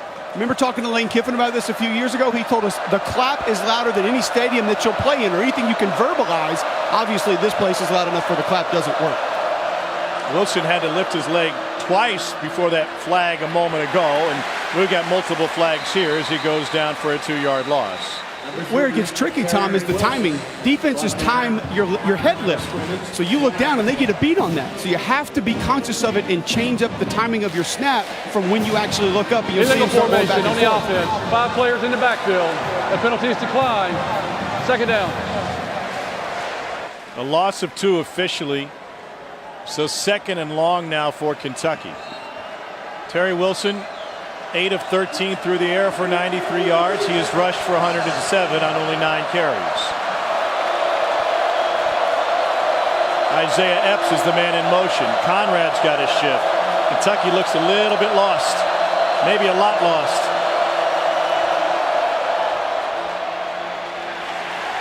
And they find Benny Snell. 1 yard. James Houston, who just entered the game for Rayshad Jackson, had to stop. And they're going to shove Voshon Joseph away from the pile.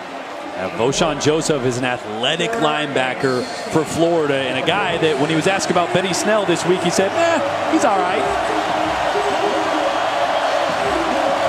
Benny Snell's more than all right. But listen to this crowd on a 3rd and long.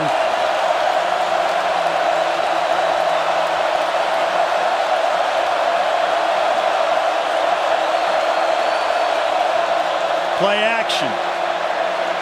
Wilson lets it go. Bowden gets deep. Got it! Touchdown, Kentucky! 54 yards to silence the crowd at the Swamp.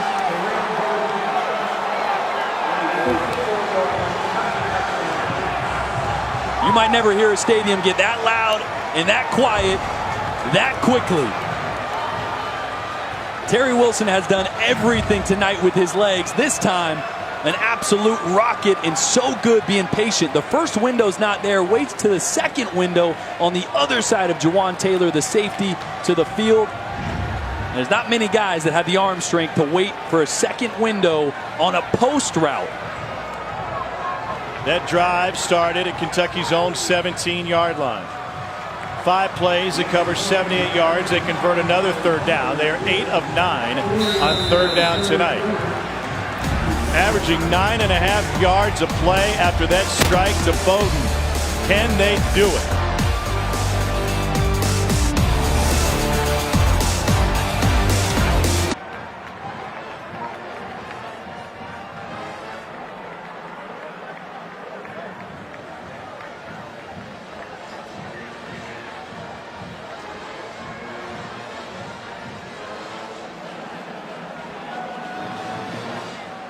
All right, Dari, thanks. Perhaps an upset brewing here at the Swamp if we didn't get one at Williams-Brice Stadium today, 21-10. Meanwhile, A&M trying to come back on Clemson. It's 28-10 Clemson. Kyle Field losing its mind in the fourth quarter. 28-20. 5 minutes into the fourth quarter in Aggie Lane. A moment ago, what a throw from Terry Wilson. Yeah, this was truly unbelievable. Great patience by Terry Wilson. You can have a post route coming from Lynn Bowden here, and the guy you want to worry about is this safety. The first window you can throw in is usually right here, which ends up being covered. And Terry Wilson has the wherewithal to wait and sit on it. That's because he knows how strong his arm is. But you see, right as he lets it go, he's going to be throwing this ball over here, not over here, because the safety dropped right down the middle. And that's just not many quarterbacks, I'm telling you, make that decision, let alone have the arm strength and accuracy to make that throw. A second window on a post route. That's big time. Felipe Franks has a big time arm. He's got man coverage and it's knocked away. Lonnie Johnson Jr. was all over Tyree Cleveland. I guess that's where length at corner pays off. Playing the ball off the back of your helmet. Yeah, there are some tall DBs here for Kentucky. Lonnie Johnson, 6'3". Chris Wester, he hasn't seen much time tonight, is 6'4". Derek Beatty goes 6'3". That's like Dan Mullen mentioned when we were talking about Kentucky's defenses. You know, they don't have the 5-star guys on the back end, but they go get a 3-star corner that's 6'3 or 6'4. Franks rolls right, fires deep. It is incomplete. Van Jefferson stumbled a bit, and perhaps because he was pushed, he draws a flag on Lonnie Johnson.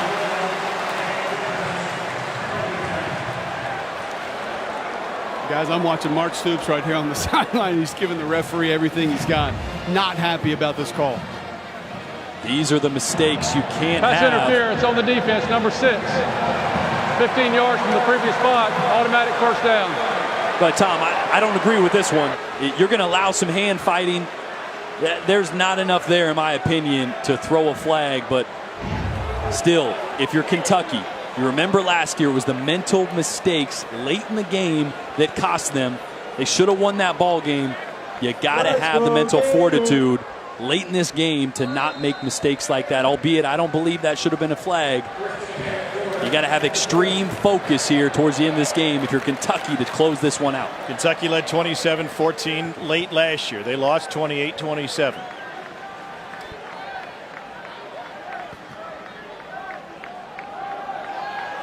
Franks again wants to go deep.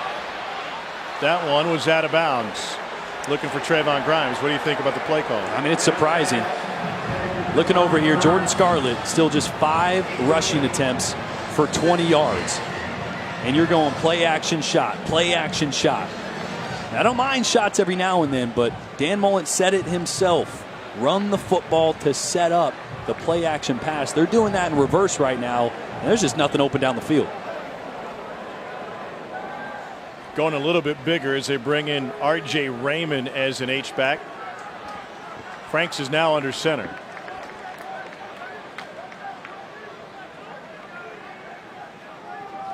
And they'll hand it off on 2nd and 10. Scarlett ducks in and pops out, and he gets brought down by the face mask, and that's an easy flag for the line judge. Chris Westry had a terrible penalty last week against Central Michigan, ejected for targeting in the second quarter. Personal foul, face mask, number 21 on the defense. 15-yard penalty added to the end of the run. First down.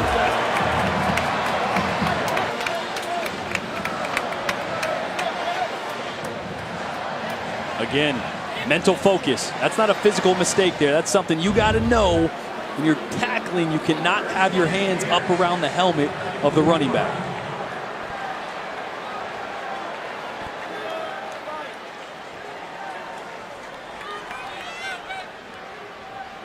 Franks pulls it back from Scarlett. And Raymond has it knocked out of his hands at the last second by Josh Allen, who was down in coverage. What can't Josh Allen do? He can do everything. 6'5", 260. Not only is he catching the attention of NFL scouts because of how he can rush the quarterback, but it's things like this. He's in great coverage, turns his head like a DB. The only ball that could have beat him was a back shoulder. But even as a coverage guy, you know, R.J. Raymond, he's a fullback tight end. He's not gonna be the guy that's running one direction and snagging a back shoulder. So great coverage by Josh Allen. Second down, 10. Here comes a blitz. Franks kicks it to the outside. Kadarius Toney. He is electric. And he's able to gain extra yardage with a stiff arm of Lonnie Johnson. It goes for 19. Toney was suspended last week, one of 7 Florida players who didn't see action because of suspension. And he can be an impact player for him. And I'm surprised it took this long to say Kadarius Toney's name. He's as dynamic of a playmaker that Florida has, and you're going to see him taking the direct snap here. Can't quite find the edge. He can do a lot of things with the ball in his hand. He was a high school quarterback. We were talking with Juwan Taylor, and he was telling us about Kadarius Toney. He said, I was already at Florida and watching a playoff game. Toney was playing my old high school team. He scored 7 touchdowns on his own, and the only reason we won the game is because he had to come out after his shoes came untied, and the backup QB threw a pick 6. He's a special athlete. He'll go wildcat. They'll throw the ball with him. Jet sweep. Just haven't found a way to get him the ball tonight. Maybe one of the reasons we haven't seen this Florida offense hitting on all cylinders.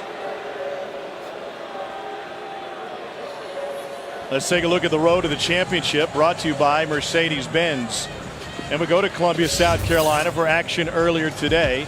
Georgia, the heavy favorites in the East. A lot of folks thought this was going to be their big test. Well, they went on the road and they took care of South Carolina 41-17. 271 rushing yards. Jake Fromm was 15 of 18 for a $196. Jake Bentley threw 2 picks, including a pick 6. Elsewhere in the league, Nick Fitzgerald back to action.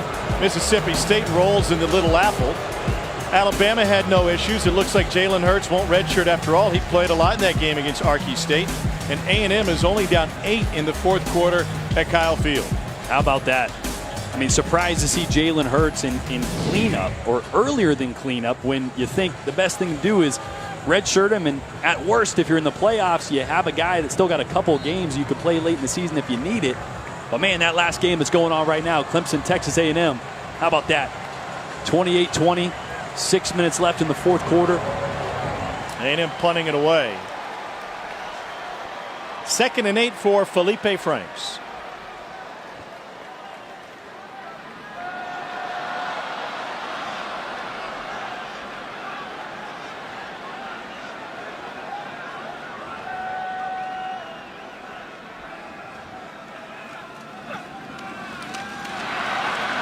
And slippage on the ground game, and only 1 yard for Jordan Scarlett. Why has Scarlett been so ineffective tonight? Well, they just haven't given him enough touches for starters. Only 7 touches in this entire game. He's got to get more than that. He's your bell cow. He's your best running back. Got to get him more involved, even if it's just to set up the pass. But there hasn't been a ton of push. The plays he has made, he's escaped, bounced it outside, and done something as an athlete. Not a ton of holes for him to run through. I'd get 25 behind 65 if it were me, guys. Well, they empty the backfield and spread him out left. Hammond in motion. They'll go 4 receivers to Franks' left. He looks right all the way. Now back to the left. Now back to the right. Now he's got to run. Flag on the play. Will likely be holding. And the pass ends up incomplete as he tried to thread the needle to Tony. Well, you can see they want to put Tony in one-on-one situations to get him the ball, but he was well covered at the outset. Holding, number 65 on the offense. Penalty is declined. 4th down. That's right tackle Juwan Taylor. 24th consecutive start tonight. Thought he played best among that offensive line last week. I know it's a brutal holding call there on 3rd down, but thought Juwan Taylor was phenomenal in the opener for the Florida Gators. And working against Calvin Taylor here. He's in good position. His right hand, gets on top, and then as Taylor tries to escape, his left hand hooks him around the waist. 36-yard attempt for Evan McPherson, the freshman. Tommy Townsend, the punter, is the holder. The right hash, it will curl in. No, they say it was wide. Boy, it certainly looked like it came back in over the right upright. That will end a streak for Florida, where they had made 20 consecutive field goals.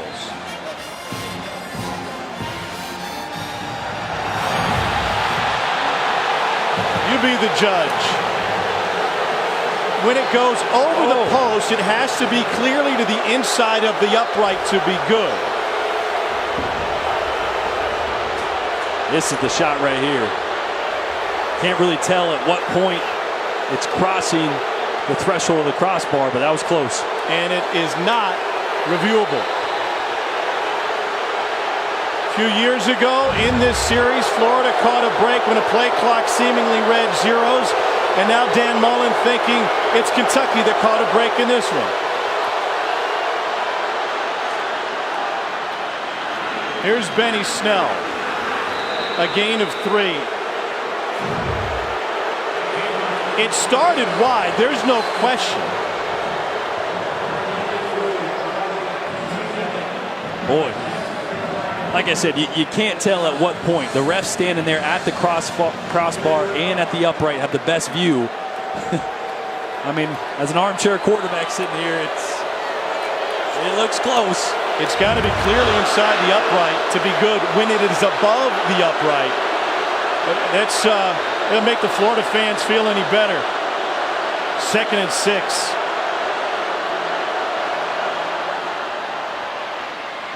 Benny Snell to the outside, trucking guys. And so of all the ways Kentucky has lost games in this series, it seems they finally catch a break. I think it was good. Sure looks good. I don't think that's the best view. I think the behind view is the best view. And to me, it looked good. But like I said, that ref is standing at the crossbar looking straight up. And you said it's got to clearly be inside. And so on those replays, you can't tell at what point it's even with the crossbar to evaluate if it's inside or not. Kentucky trying to go back in time. They've only lost twice when leading after 3 quarters under Stoops. One of those a heartbreaker last year against Florida. Can they reverse the trend? Now let's take a look at our 15 minutes or less, brought to you by Geico. See Terry Wilson do it with his legs on runs, but even more dangerous when an athletic quarterback gets outside the pocket, keeps his eyes downfield, and delivers a strike. And Felipe Franks, limited opportunities, has been good as well. But in the end, the difference in this game has been Terry Wilson's athleticism and his arm as well of 2 big touchdown passes. They have Kentucky up 21-10 here at the start of the 4th quarter. Last year's heartbreaker was a 24-14 lead for Kentucky going into the 4th quarter. They would grow that lead. Here's Benny Snell, and he loses yardage. Jabari Zuniga there for Florida. Number 92, Jabari Zuniga. Makes the stop. Loss of 1.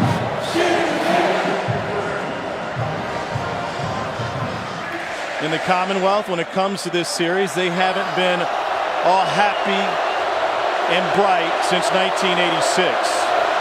Certainly not merry. 2nd and 11.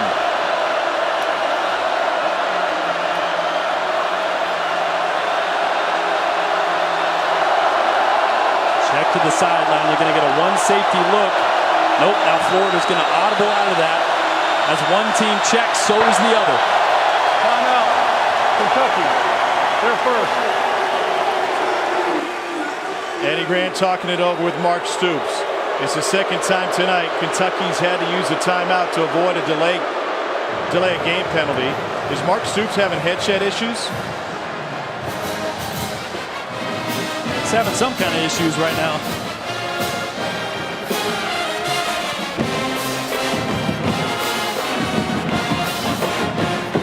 So how long has it been?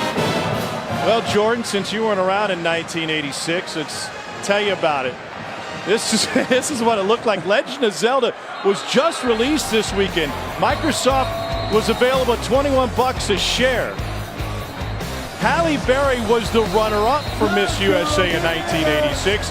Mike Tyson was on his way to becoming the youngest heavyweight champion in history. Oprah Winfrey's show was just starting. And oh, by the way, you see they were inverted. Top Gun was the highest grossing movie of the year. Last time Kentucky won in this series.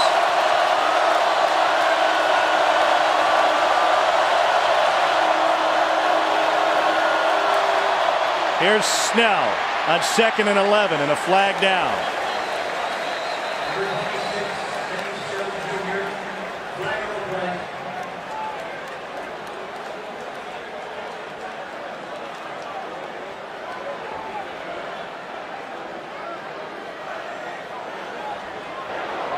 Holding 64 on the offense. 10-yard penalty from the spot of the foul. Replay, second down. The senior, George Asafo Ajay. It's too bad. It's going to erase a really good gain here. They went unbalanced, 4 receivers to the top, which means only 3 defenders to the right side of that Kentucky offensive line. Kentucky moving in the wrong direction. This crowd's getting loud.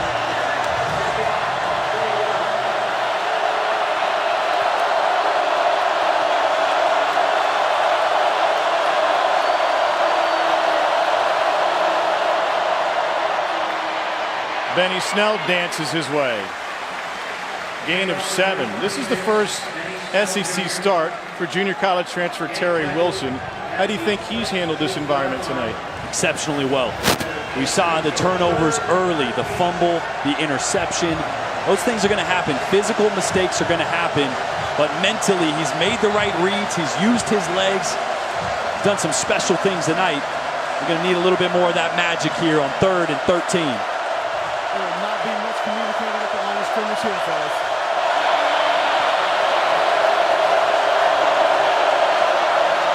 Wilson looking for Snell out of the backfield.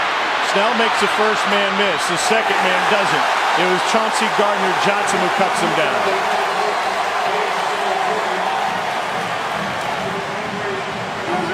It'll bring up 4th down for Kentucky, leading by 11. Dramatic moment at Kyle Field. Texas A&M fumbled moments ago. They trailed Clemson by 8. It was ruled a touchback, and Jimbo Fisher's losing his mind.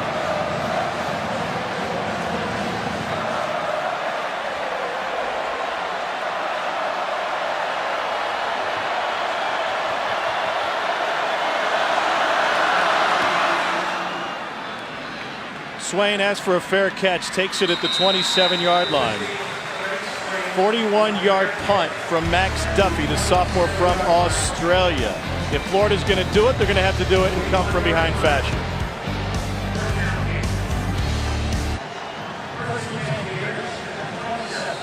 All right, Dari, thanks. We watched that play about 15 times a moment ago, and it looked like it did not go over the pylon. Yeah. Should have been out where the fumble was in A&M possession. Especially that pylon cam right down the line. Sure looked like it was out of bounds before. Malik Davis is in at running back for Florida. He'll get the carry on 1st down. And Davis is able to power his way for a gain of 10.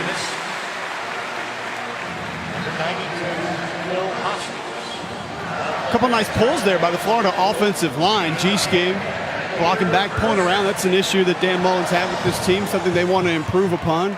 Finally get it going there late here in the 4th quarter. Florida has run 47 plays tonight. They've thrown it more than they've run it. 22 runs, 25 passes. Franks fires outside, dropped. off the hands of Tyreek Cleveland. Adrian Middleton brought the coverage. Boy, that is a fifth drop for Florida. And a tough, dangerous throw on the run from the left hash with a flat defender underneath. Felipe Franks is lucky he got enough on that ball to beat the flat defender. Don't love the play call there.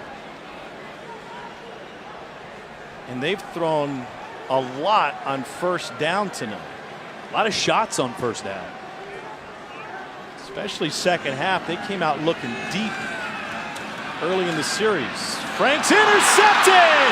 It's Darius West, and Kentucky has the takeaway here in the fourth quarter with an 11-point lead. That is a monumental mistake by Felipe Franks there.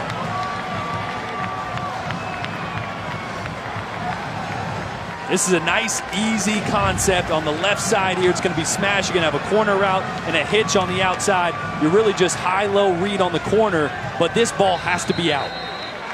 To the field, you have a little bit more time. To the boundary, it's got to be out, and it's got to be outside. You cannot miss that ball inside. You see Felipe falling off that throw a little bit. When you're off balance as a quarterback, you're going to be inaccurate, and you can't leave that inside. Kentucky is 11 minutes and 39 seconds away from ending the longest continuous losing streak in major conference football.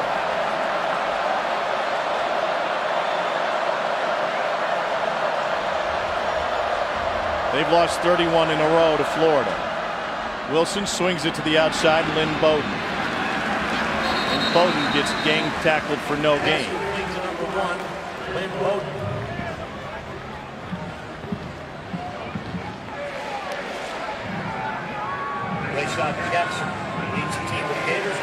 Remember last year in the fourth quarter, it was a 27-14 lead for Kentucky. Before Florida, under second-string quarterback Jack Del Rio, came storming back in the game. Got to protect the ball. If you're Terry Wilson here, I imagine we're going to get a handoff, but secure everything from the snap to the handoff. Can't afford to let that ball hit the ground now. Snell through the pile. 8 yards for last year's SEC leading rusher. How patient is Benny Snell? I mean, presses the line of scrimmage, Jordan, and he never finishes a run with his shoulder pads facing towards the sideline. Not one time. They're always facing towards the end zone, every single play. And sometimes when he hits that hole, Cole, it's almost like he's going slow motion, but it's that patience, right? He's waiting for blocks to get set up. It's a true sign of a veteran running back that knows how to read and set things up. Timeout. Florida. They're first. Kentucky looking to add to its lead. 3rd and 2 when we return you to the Swamp. SEC Saturday Night is presented by Holiday Inn Express. Be the readiest.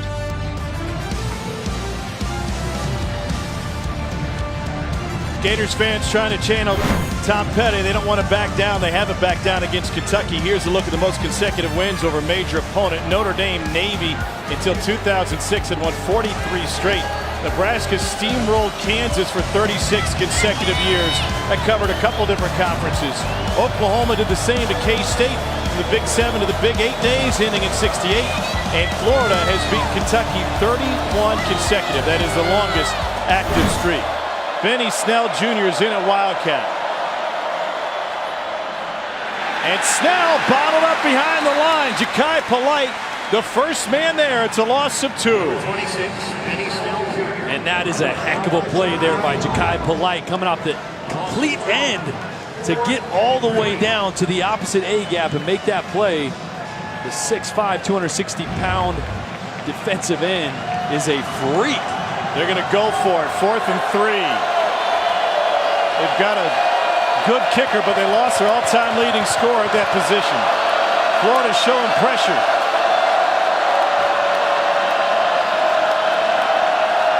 Trying to get him to jump, I suppose. It'd be a 52-yard field goal from here if they wanted to try it. Play clock will run out. Delay of game on the offense, number 3. 5-yard penalty, 4th down. Kentucky would punt it away. A&M made a go of it. They just scored a touchdown to pull within 2 of Clemson, but with 46 seconds left, they could not convert the 2-point conversion. It's 28-26 with under a minute to go at Kyle Field. Clemson in front. What an effort by that Texas A&M team and a young Kellen Mond.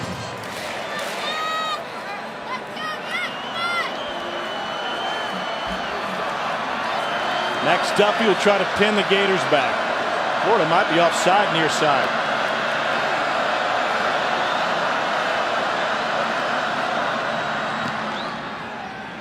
Duffy hangs it up. It'll come down inside the 5. And they get it at the 1. Fantastic job by Zach Johnson to come out of the end zone and down a 37-yard punt. Let's check in with Dari.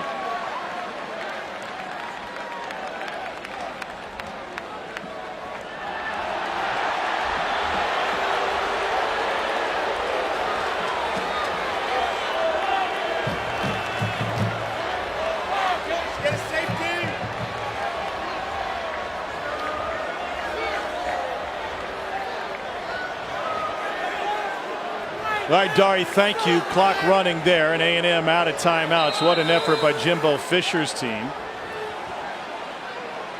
Long way to go for Felipe Franks in Florida. He's operating from his own end zone. Felipe Franks originally committed to LSU.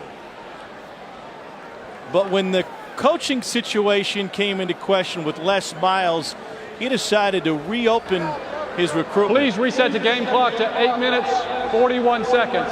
8, 4, 1. He was so dialed into LSU that his mother was driving him there every weekend.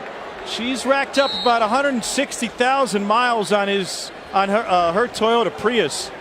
He said it's roomier than you might think. But after all that, he decided, you know what? Coaching question marks with LSU, I'm going to go straight to Florida. Part-time starter last year, named the starter this season ahead of Kyle Trask. From the end zone, comes to check over the middle. That's good for a Florida first down and Freddie Swain. That's just a great job by Felipe Franks. I asked him about what his favorite route to throw was. He said a deep ball. I said, okay, what's your least favorite? What do you need to work on? He says that route right there, the dagger route, the deep dig. Patient job looking front side, coming back to your third read there for a wide open game.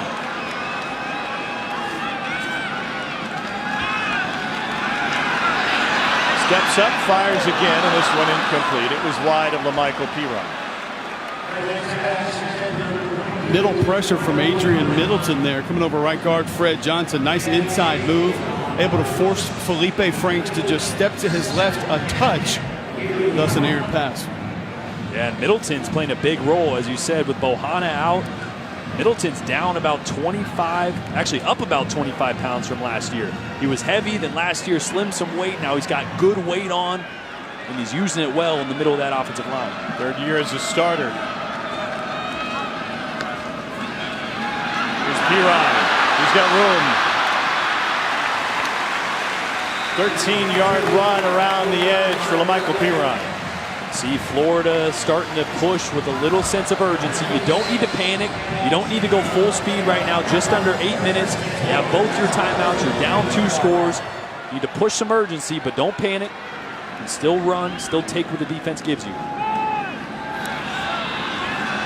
Franks fires a bullet, nearly picked up and through the hands of Mike Edwards. Missed opportunity for Kentucky.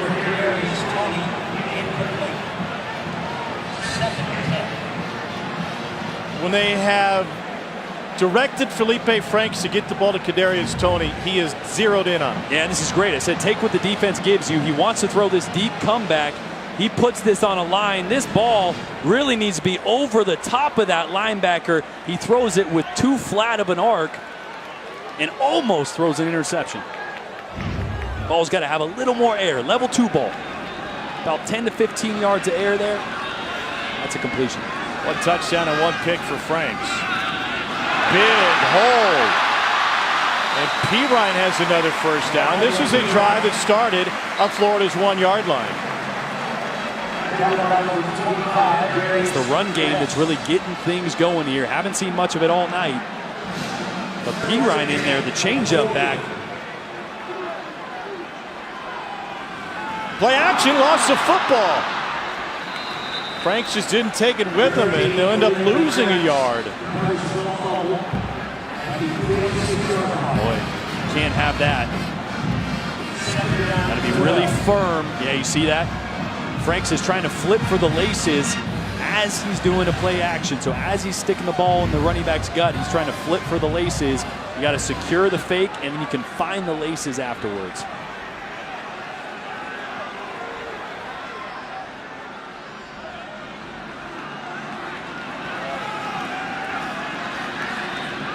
Complete, Van Jefferson. And he bends it over the middle for a first down. 18-yard catch and run. Kentucky's cramping up again, and Felipe Franks just laughing. He must think that Kentucky's doing that to try to mess with their tempo. It's Phil Hoskins. They will tend to Hoskins. Florida trying to mount a comeback. 6.5 minutes to go. The College Football Playoff lives on ESPN. Let's take a look at Florida's road game schedule this season, brought to you by Pilot Flying J. Not just big games, Cole, but big emotional games, including that trip to Mississippi State for Dan Mullen. I think that's the most mentally and emotionally challenging road game of the season. They're at Tennessee the week before. Jordan Rodgers will tell you, you don't just roll into Nashville on the 13th of October and win that football game. Obviously, Georgia game's not at home, at Florida State as well. Road schedule brutal for these Florida Gators this year, Tom. Big time hit by Adrian Middleton. It's a loss of 2.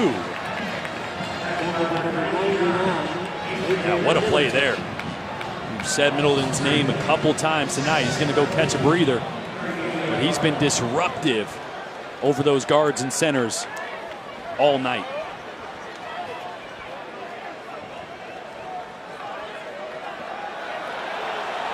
Second and 13.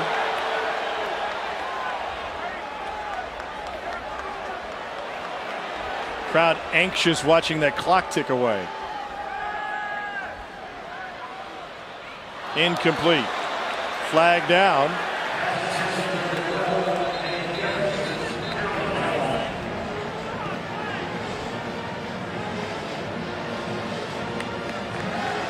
Jefferson and Malik Davis almost ran into each other there. I don't think Jefferson even saw the ball coming. A crossing route from the opposite side. Pass interference on the offense, number 16. Penalty is 15 yards from the previous spot. Replay, second down. Okay. So Freddie Swain with a costly flag for Florida.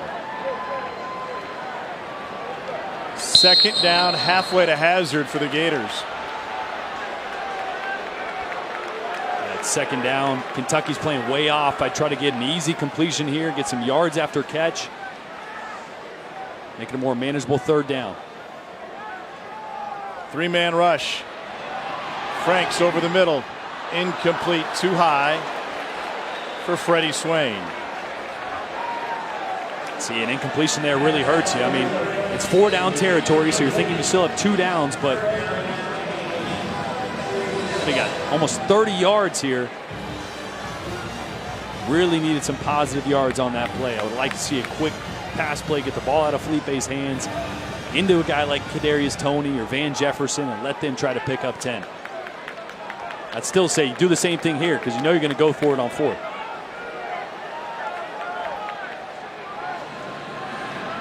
And/or get yourself in a manageable field goal range. You need about 15 yards here. They're going to run it on the quarterback draw. Franks gets a couple of big blocks, stays on his feet inside the 40.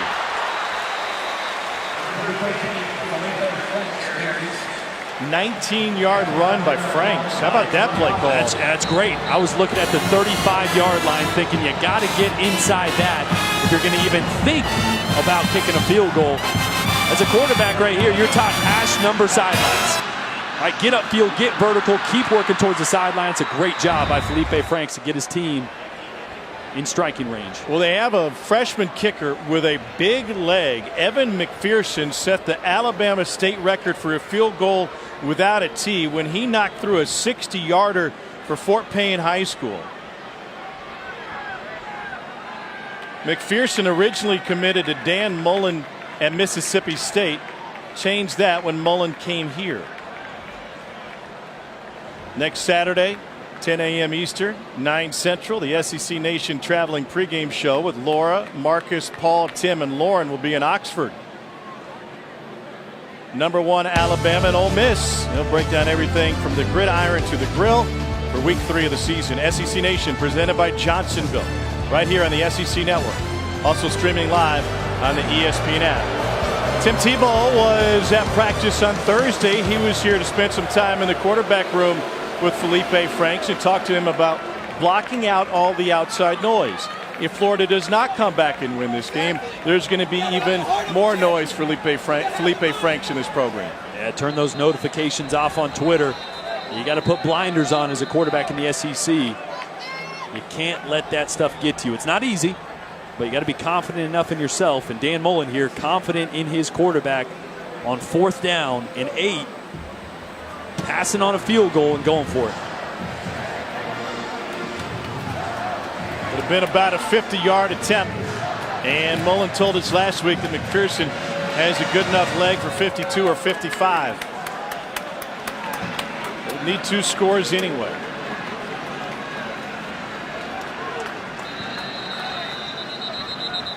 And a timeout taken by Kentucky. Timeout, Kentucky. Their second. Kentucky trying to end a 31-game losing streak to Florida. Key 4th down coming up.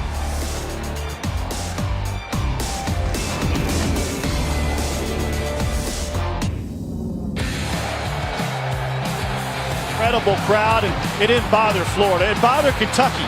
Twice they left a wide receiver wide open. That was Tyree Cleveland on a 4th down. And then this one, the game winner. With 46 seconds left, Luke Del Rio found Freddie Swain. A key holding penalty backed Kentucky up. And Austin McGinnis, their all-time leading scorer, came up short on a 56-yarder. They have lost in this series in every way imaginable. And now they're facing Florida in a 4th and 7. Josh Allen on Martez Ivy here. Keep an eye on that.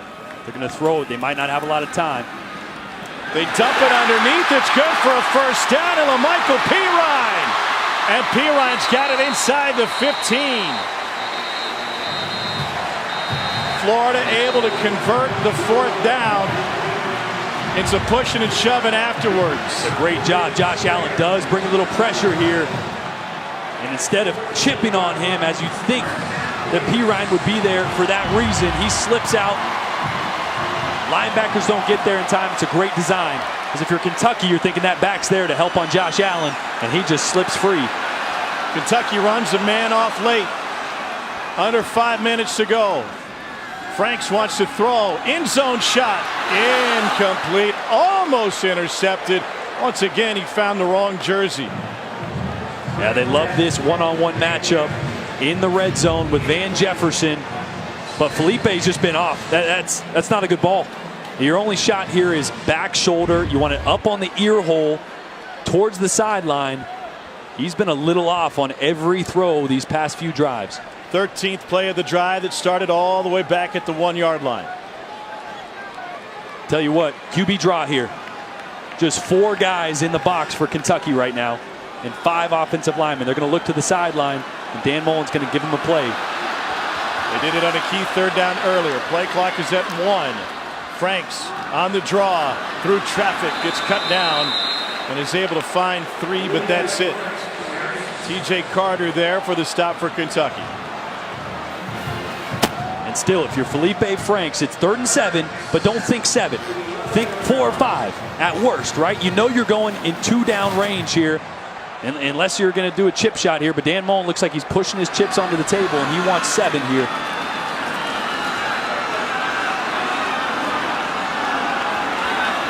Swain, the man in motion. They load up the right side. Franks looking that way, steps up and fires. It is caught, and that is right at the marker. It's Swain, and we'll see if they give him the spot. They do. First and goal, Florida. 3:58 and counting. Florida's going quick now. Kentucky's subbing. This is what got him in trouble last year at Commonwealth. To the end zone. Touchdown, Freddie Swain. Florida marches 99 yards on 15 plays in a 4-yard scoring strike from Franks. It is a 1-score game. And I absolutely love the play call from Dan Mullen. You get a first down, you hurry up to the line of scrimmage. Kentucky's subbing guys. They're disheveled on the defensive side, and you slip Freddie Swain into the flats for a nice easy throw for Felipe Franks, which he almost missed. But now you got to get the 2-point conversion. They'll put the ball on the left hash. Florida 0 for 1 on 2-point plays. Franks looks back over the middle, lobs it, end zone, tipped, caught out of the back of the end zone. Malik Davis was the one who had it. He was wide open. And Tom, what'd you say earlier? You can't go broke taking a profit. Nearly an identical play. It's the same concept. Going to take a look at this catch or no catch first. Clearly out of the back of the end zone there. But Tom, you sprint right. Your first option as a quarterback on this play is throwing to Malik Davis in the flat. Right there, give it to him, give it to him. Wide open, that should be your throw. The outlet is the cornerback side if everything goes wrong. But that is 2 points there, as easy as it comes. Fellas, how good has Josh Allen been in pass coverage tonight? We don't talk about him doing that very much. We've seen him drop back multiple times. He's been body on body with tight ends and receivers. Nice recovery to get back to the corner of the end zone there and deflect that pass. And Cole, he's 6'5", 260. He's a tight end. He's a tight end. He came and sit down in my radio show at SEC Media Days, and I'm thinking it's like, he looked like Gronk sitting down in my table. I'm like, there's no way this dude's a linebacker runs the way that he does.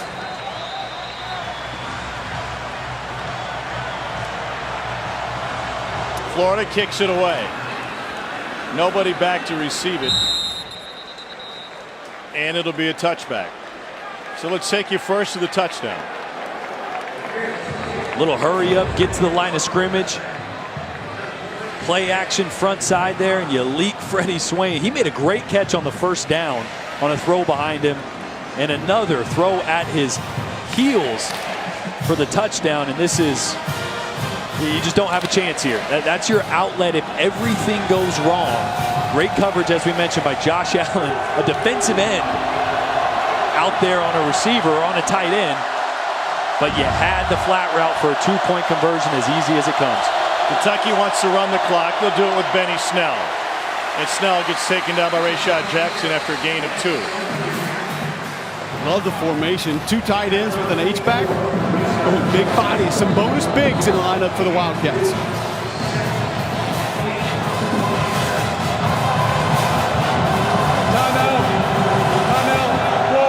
Florida uses a timeout. They left like, what, 10 seconds on the table? I think they're going to put it back on. Mullen's talking to the ref right now. Yep, 3:29 will be the time remaining as he adjusts the clock. Thank you. 2nd and 7 now for Benny Snell, Kentucky. How about the job by Felipe Franks to go 99 yards to make it a 1-score game? Yeah, I mean, for a guy that struggled most of this game with accuracy issues, threw an interception on a really bad ball, to gather yourself, to not panic, to not go into the dumps mentally as a quarterback, to say, you know what, I can still do this. Really good job. Still not accurate, but really good job getting the ball to his guys when he needs to. How hard is it to be effective when you're not throwing the ball well? And he's not. Even on these plays where they've scored or made big plays, the ball has been inaccurate, but the fortitude and confidence to keep coming back and making those throws, that goes a long way if you're Florida to see Felipe Franks doing that. We'll see if Felipe Franks gets another chance. Flags on the play coming out of the timeout. 12 men on the field for Florida. Out of a timeout. Inexcusable. Jeez. Illegal substitution, 12 players on defense. Penalty is 5 yards from the previous spot. Second down. That is that. I mean, what are they? 2nd and 2? Yes, 2nd and 7 to 2nd and 2. It changes everything for a team just wanting to run the clock. Can't have that. You said it. Out of a timeout. Cannot have personnel issues.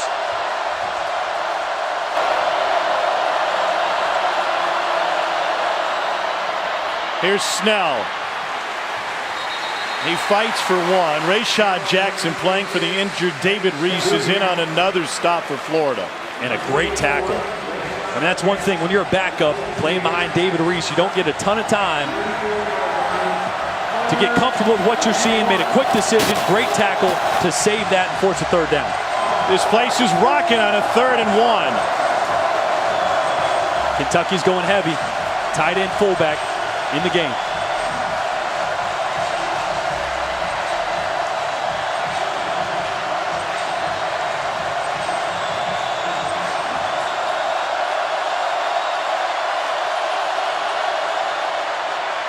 Benny Snell to the outside. Big block on the edge. And Snell takes it for a Kentucky first down. Bunchy Stallings was a road grader, Cole Kublik. Wonderful block, wonderful hook, pulling around.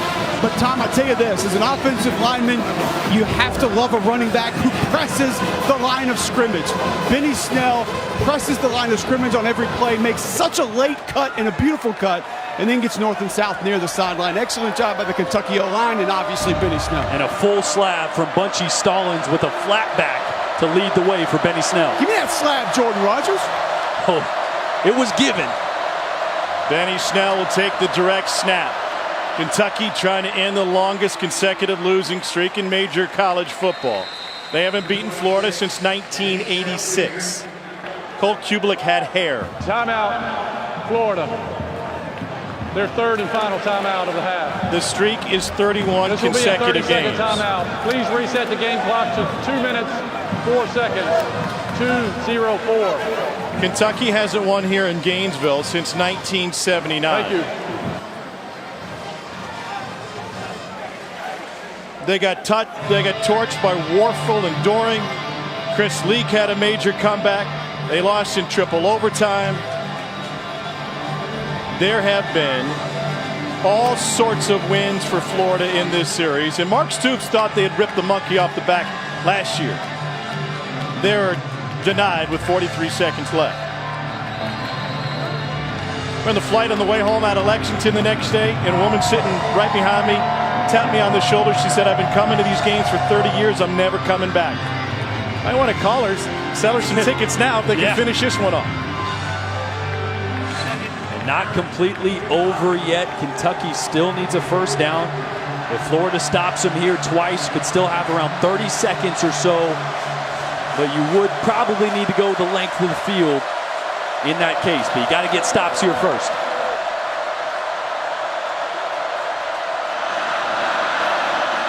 Snell brought down by Jackson again. He picks up one. Benny Snell Jr. Florida's out of timeouts. The clock will tick down. And for an inexperienced quarterback here with Terry Wilson, got to let all the seconds come off the clock. So walk to the line of scrimmage, get your eyes on that play clock, and do not snap the ball. Mind you, Benny Snell, the veteran, is going to be back there. Milk that clock as long as possible.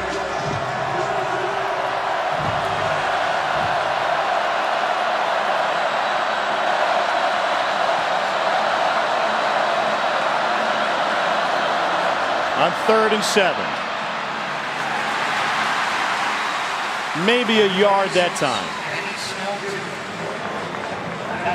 So Florida will get another crack at it with about 40 seconds left, maybe less.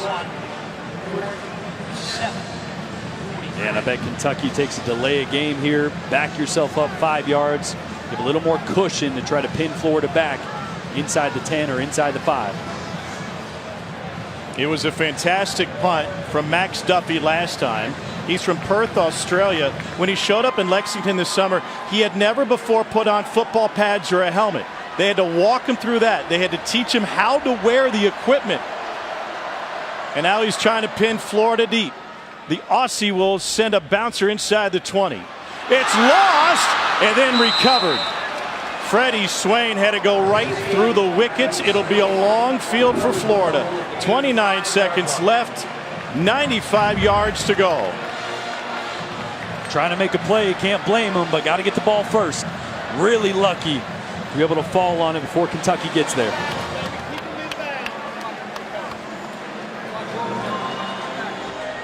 All right, if you're Florida and Felipe Franks now, you got to use the sidelines. Only 29 seconds left, 0 timeouts. The clock will pause on a first down, so you can use the middle of the field, but you better make sure everybody is rushing to the ball. You need chunk plays, and a few of them really quick. Jefferson to the left side. He's been Frank's favorite tonight. They'll dump it off. First down for Davis. Taken down at the 25. It's a great first play. Got to get positive yards, get things going the right direction. They better hurry to get this snap off. Clock is running. It's at 16. Kadarius Toney outside on the right for Franks. Pressure. Flicks it. It'll go incomplete with 9 seconds left. You have time for 2 or just 1? Boy, I mean, you only got time for 2 if it's about 15 yards, 20 yards maybe on the sideline. And then hopefully get yourself in a situation where Felipe can reach the end zone with about a 65, 70-yard throw. Kentucky fans have chewed their nails to the quick. They've suffered heartbreak time and again in this series. They're 9 seconds away from flushing all those bad thoughts.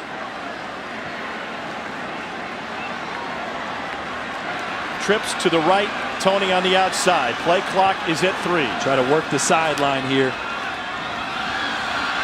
Frank steps up. Hit as he throws. It falls incomplete, and they catch a break. 4 seconds left.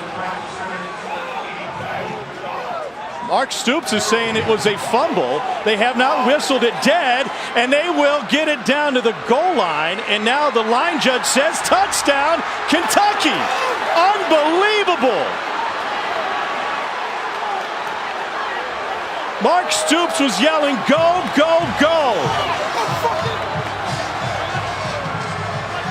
And they're going to take a long look at this one. One of those plays, the refs are going to let that play out. Call it a fumble. It's a safe thing to do, and review it to see if it was a forward pass or not, but you got to play to the whistle.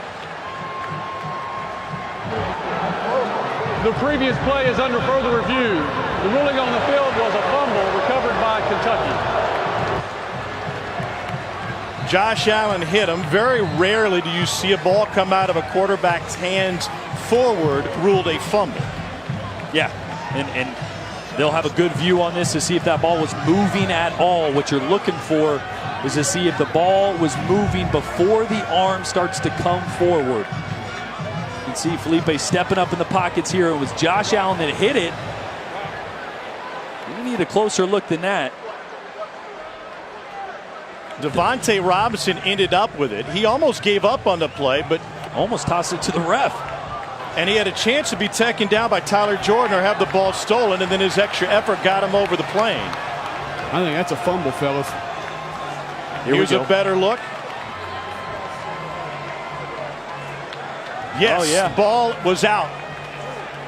And what a way for Kentucky if the call stands to end this streak with perhaps the most unbelievable play in this series.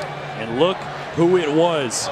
From breaking up the 2-point conversion play in coverage to beating the left tackle to force a fumble and close it out after a 31-year drought for Kentucky. Josh Allen was everything to Kentucky tonight. Got his hat on the football. Excellent job, dip and rip right around the edge. Josh Allen, you mentioned it, Jordan's been all over the place. Pass coverage, pass rush, run stop. He's been a maniac tonight. Mark Stoops recognized it early. It hadn't been whistled dead, and he was trying to encourage Devontae Robinson to go, go, go.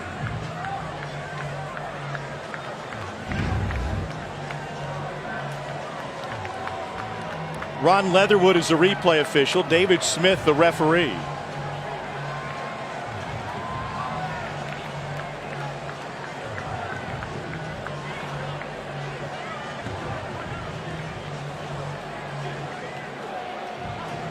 What a game for Allen.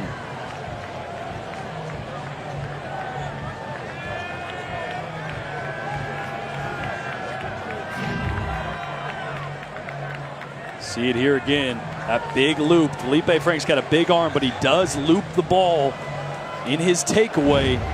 Here's the call. After further review, the ruling on the field of a fumble is confirmed. A touchdown was scored by Kentucky at the end of the play. Game is over. Kentucky fans can excel. Finally, the streak is dead.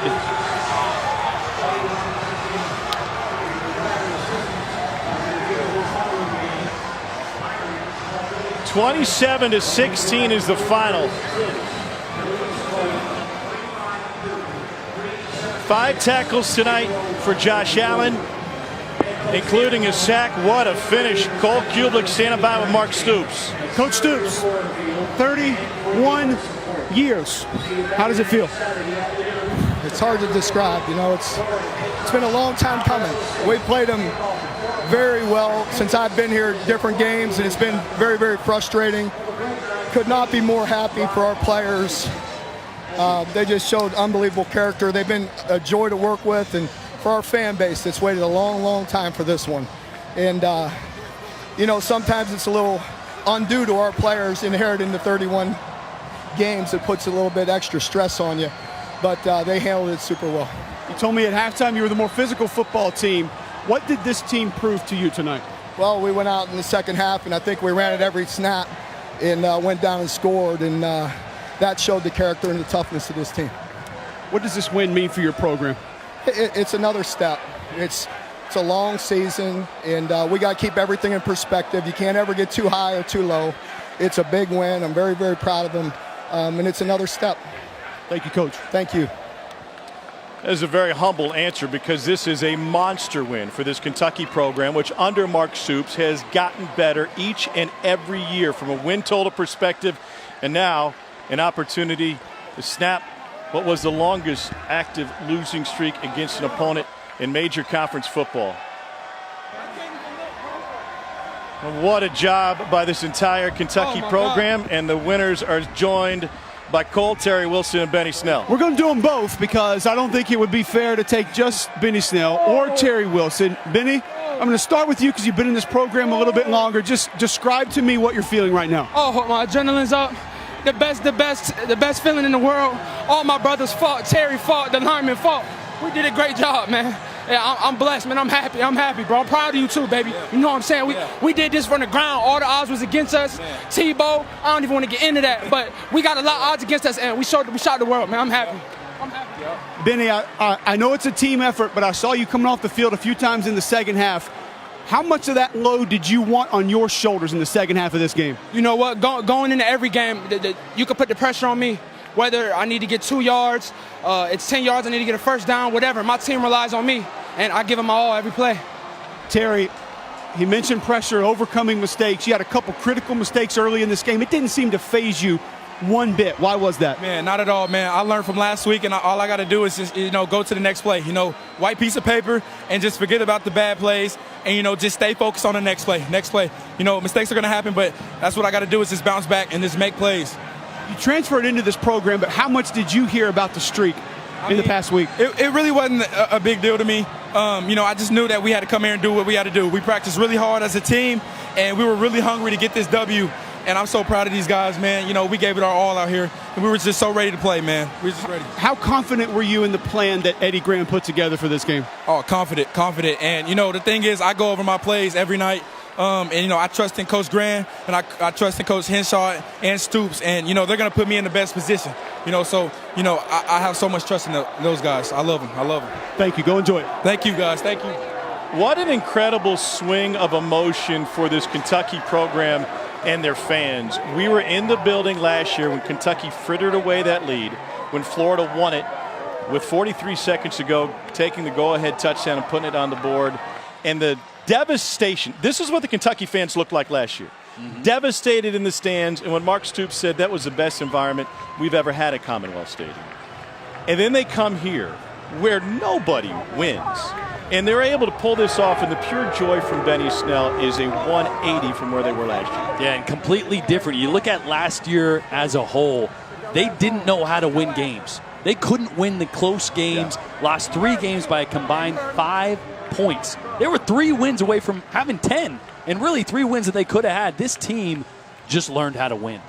And if they would have won last year, that season might have gone differently. Those close wins or losses might have been wins this year. This is the type of victory that can set the tone and set a mentality for your team that transcends the entire season, not just this Saturday or this week. We don't know what the SEC East is going to look like at the end of the year. And we have a feeling that Georgia's going to be there at the top, but otherwise it should be wide open. And why not Kentucky? I think that's a fair question to ask. Absolutely. With a quarterback as dynamic as Terry Wilson and one of the best running backs in the entire SEC and Benny Snell, when you can run the football with a running back and a quarterback and they're playing solid defense, that's a team that can beat anybody on any Saturday. But to see Terry Wilson, after turning over the ball 4 times last week, 2 early turnovers here, that's a time that he might have been looking over his shoulder and going, are they going to put Gunnar Hoke back in? And that might have been a thought, but Terry Wilson came back out, took control and command of this offense, did things with his legs, with his arm. He was the X factor tonight. As good as Benny Snell was, Terry Wilson was the difference. Here's another thing to consider. Kentucky did not play a perfect game tonight. They were far from it. In fact, there were a lot of mistakes that they still need to fix. But Benny Snell played with emotion. He carried his team throughout the entire night. He carried his team late. He finishes with 175 yards on the ground on a workmanlike 27 carries, and he is moved to emotions like he has not experienced on a football field. Mark Stoops finally gets the monkey off his back. It's replaced by Gatorade. Let's get you to the studio. Kentucky knocks off Florida 27-16. Dari, Chiz, and Doring, it's all yours.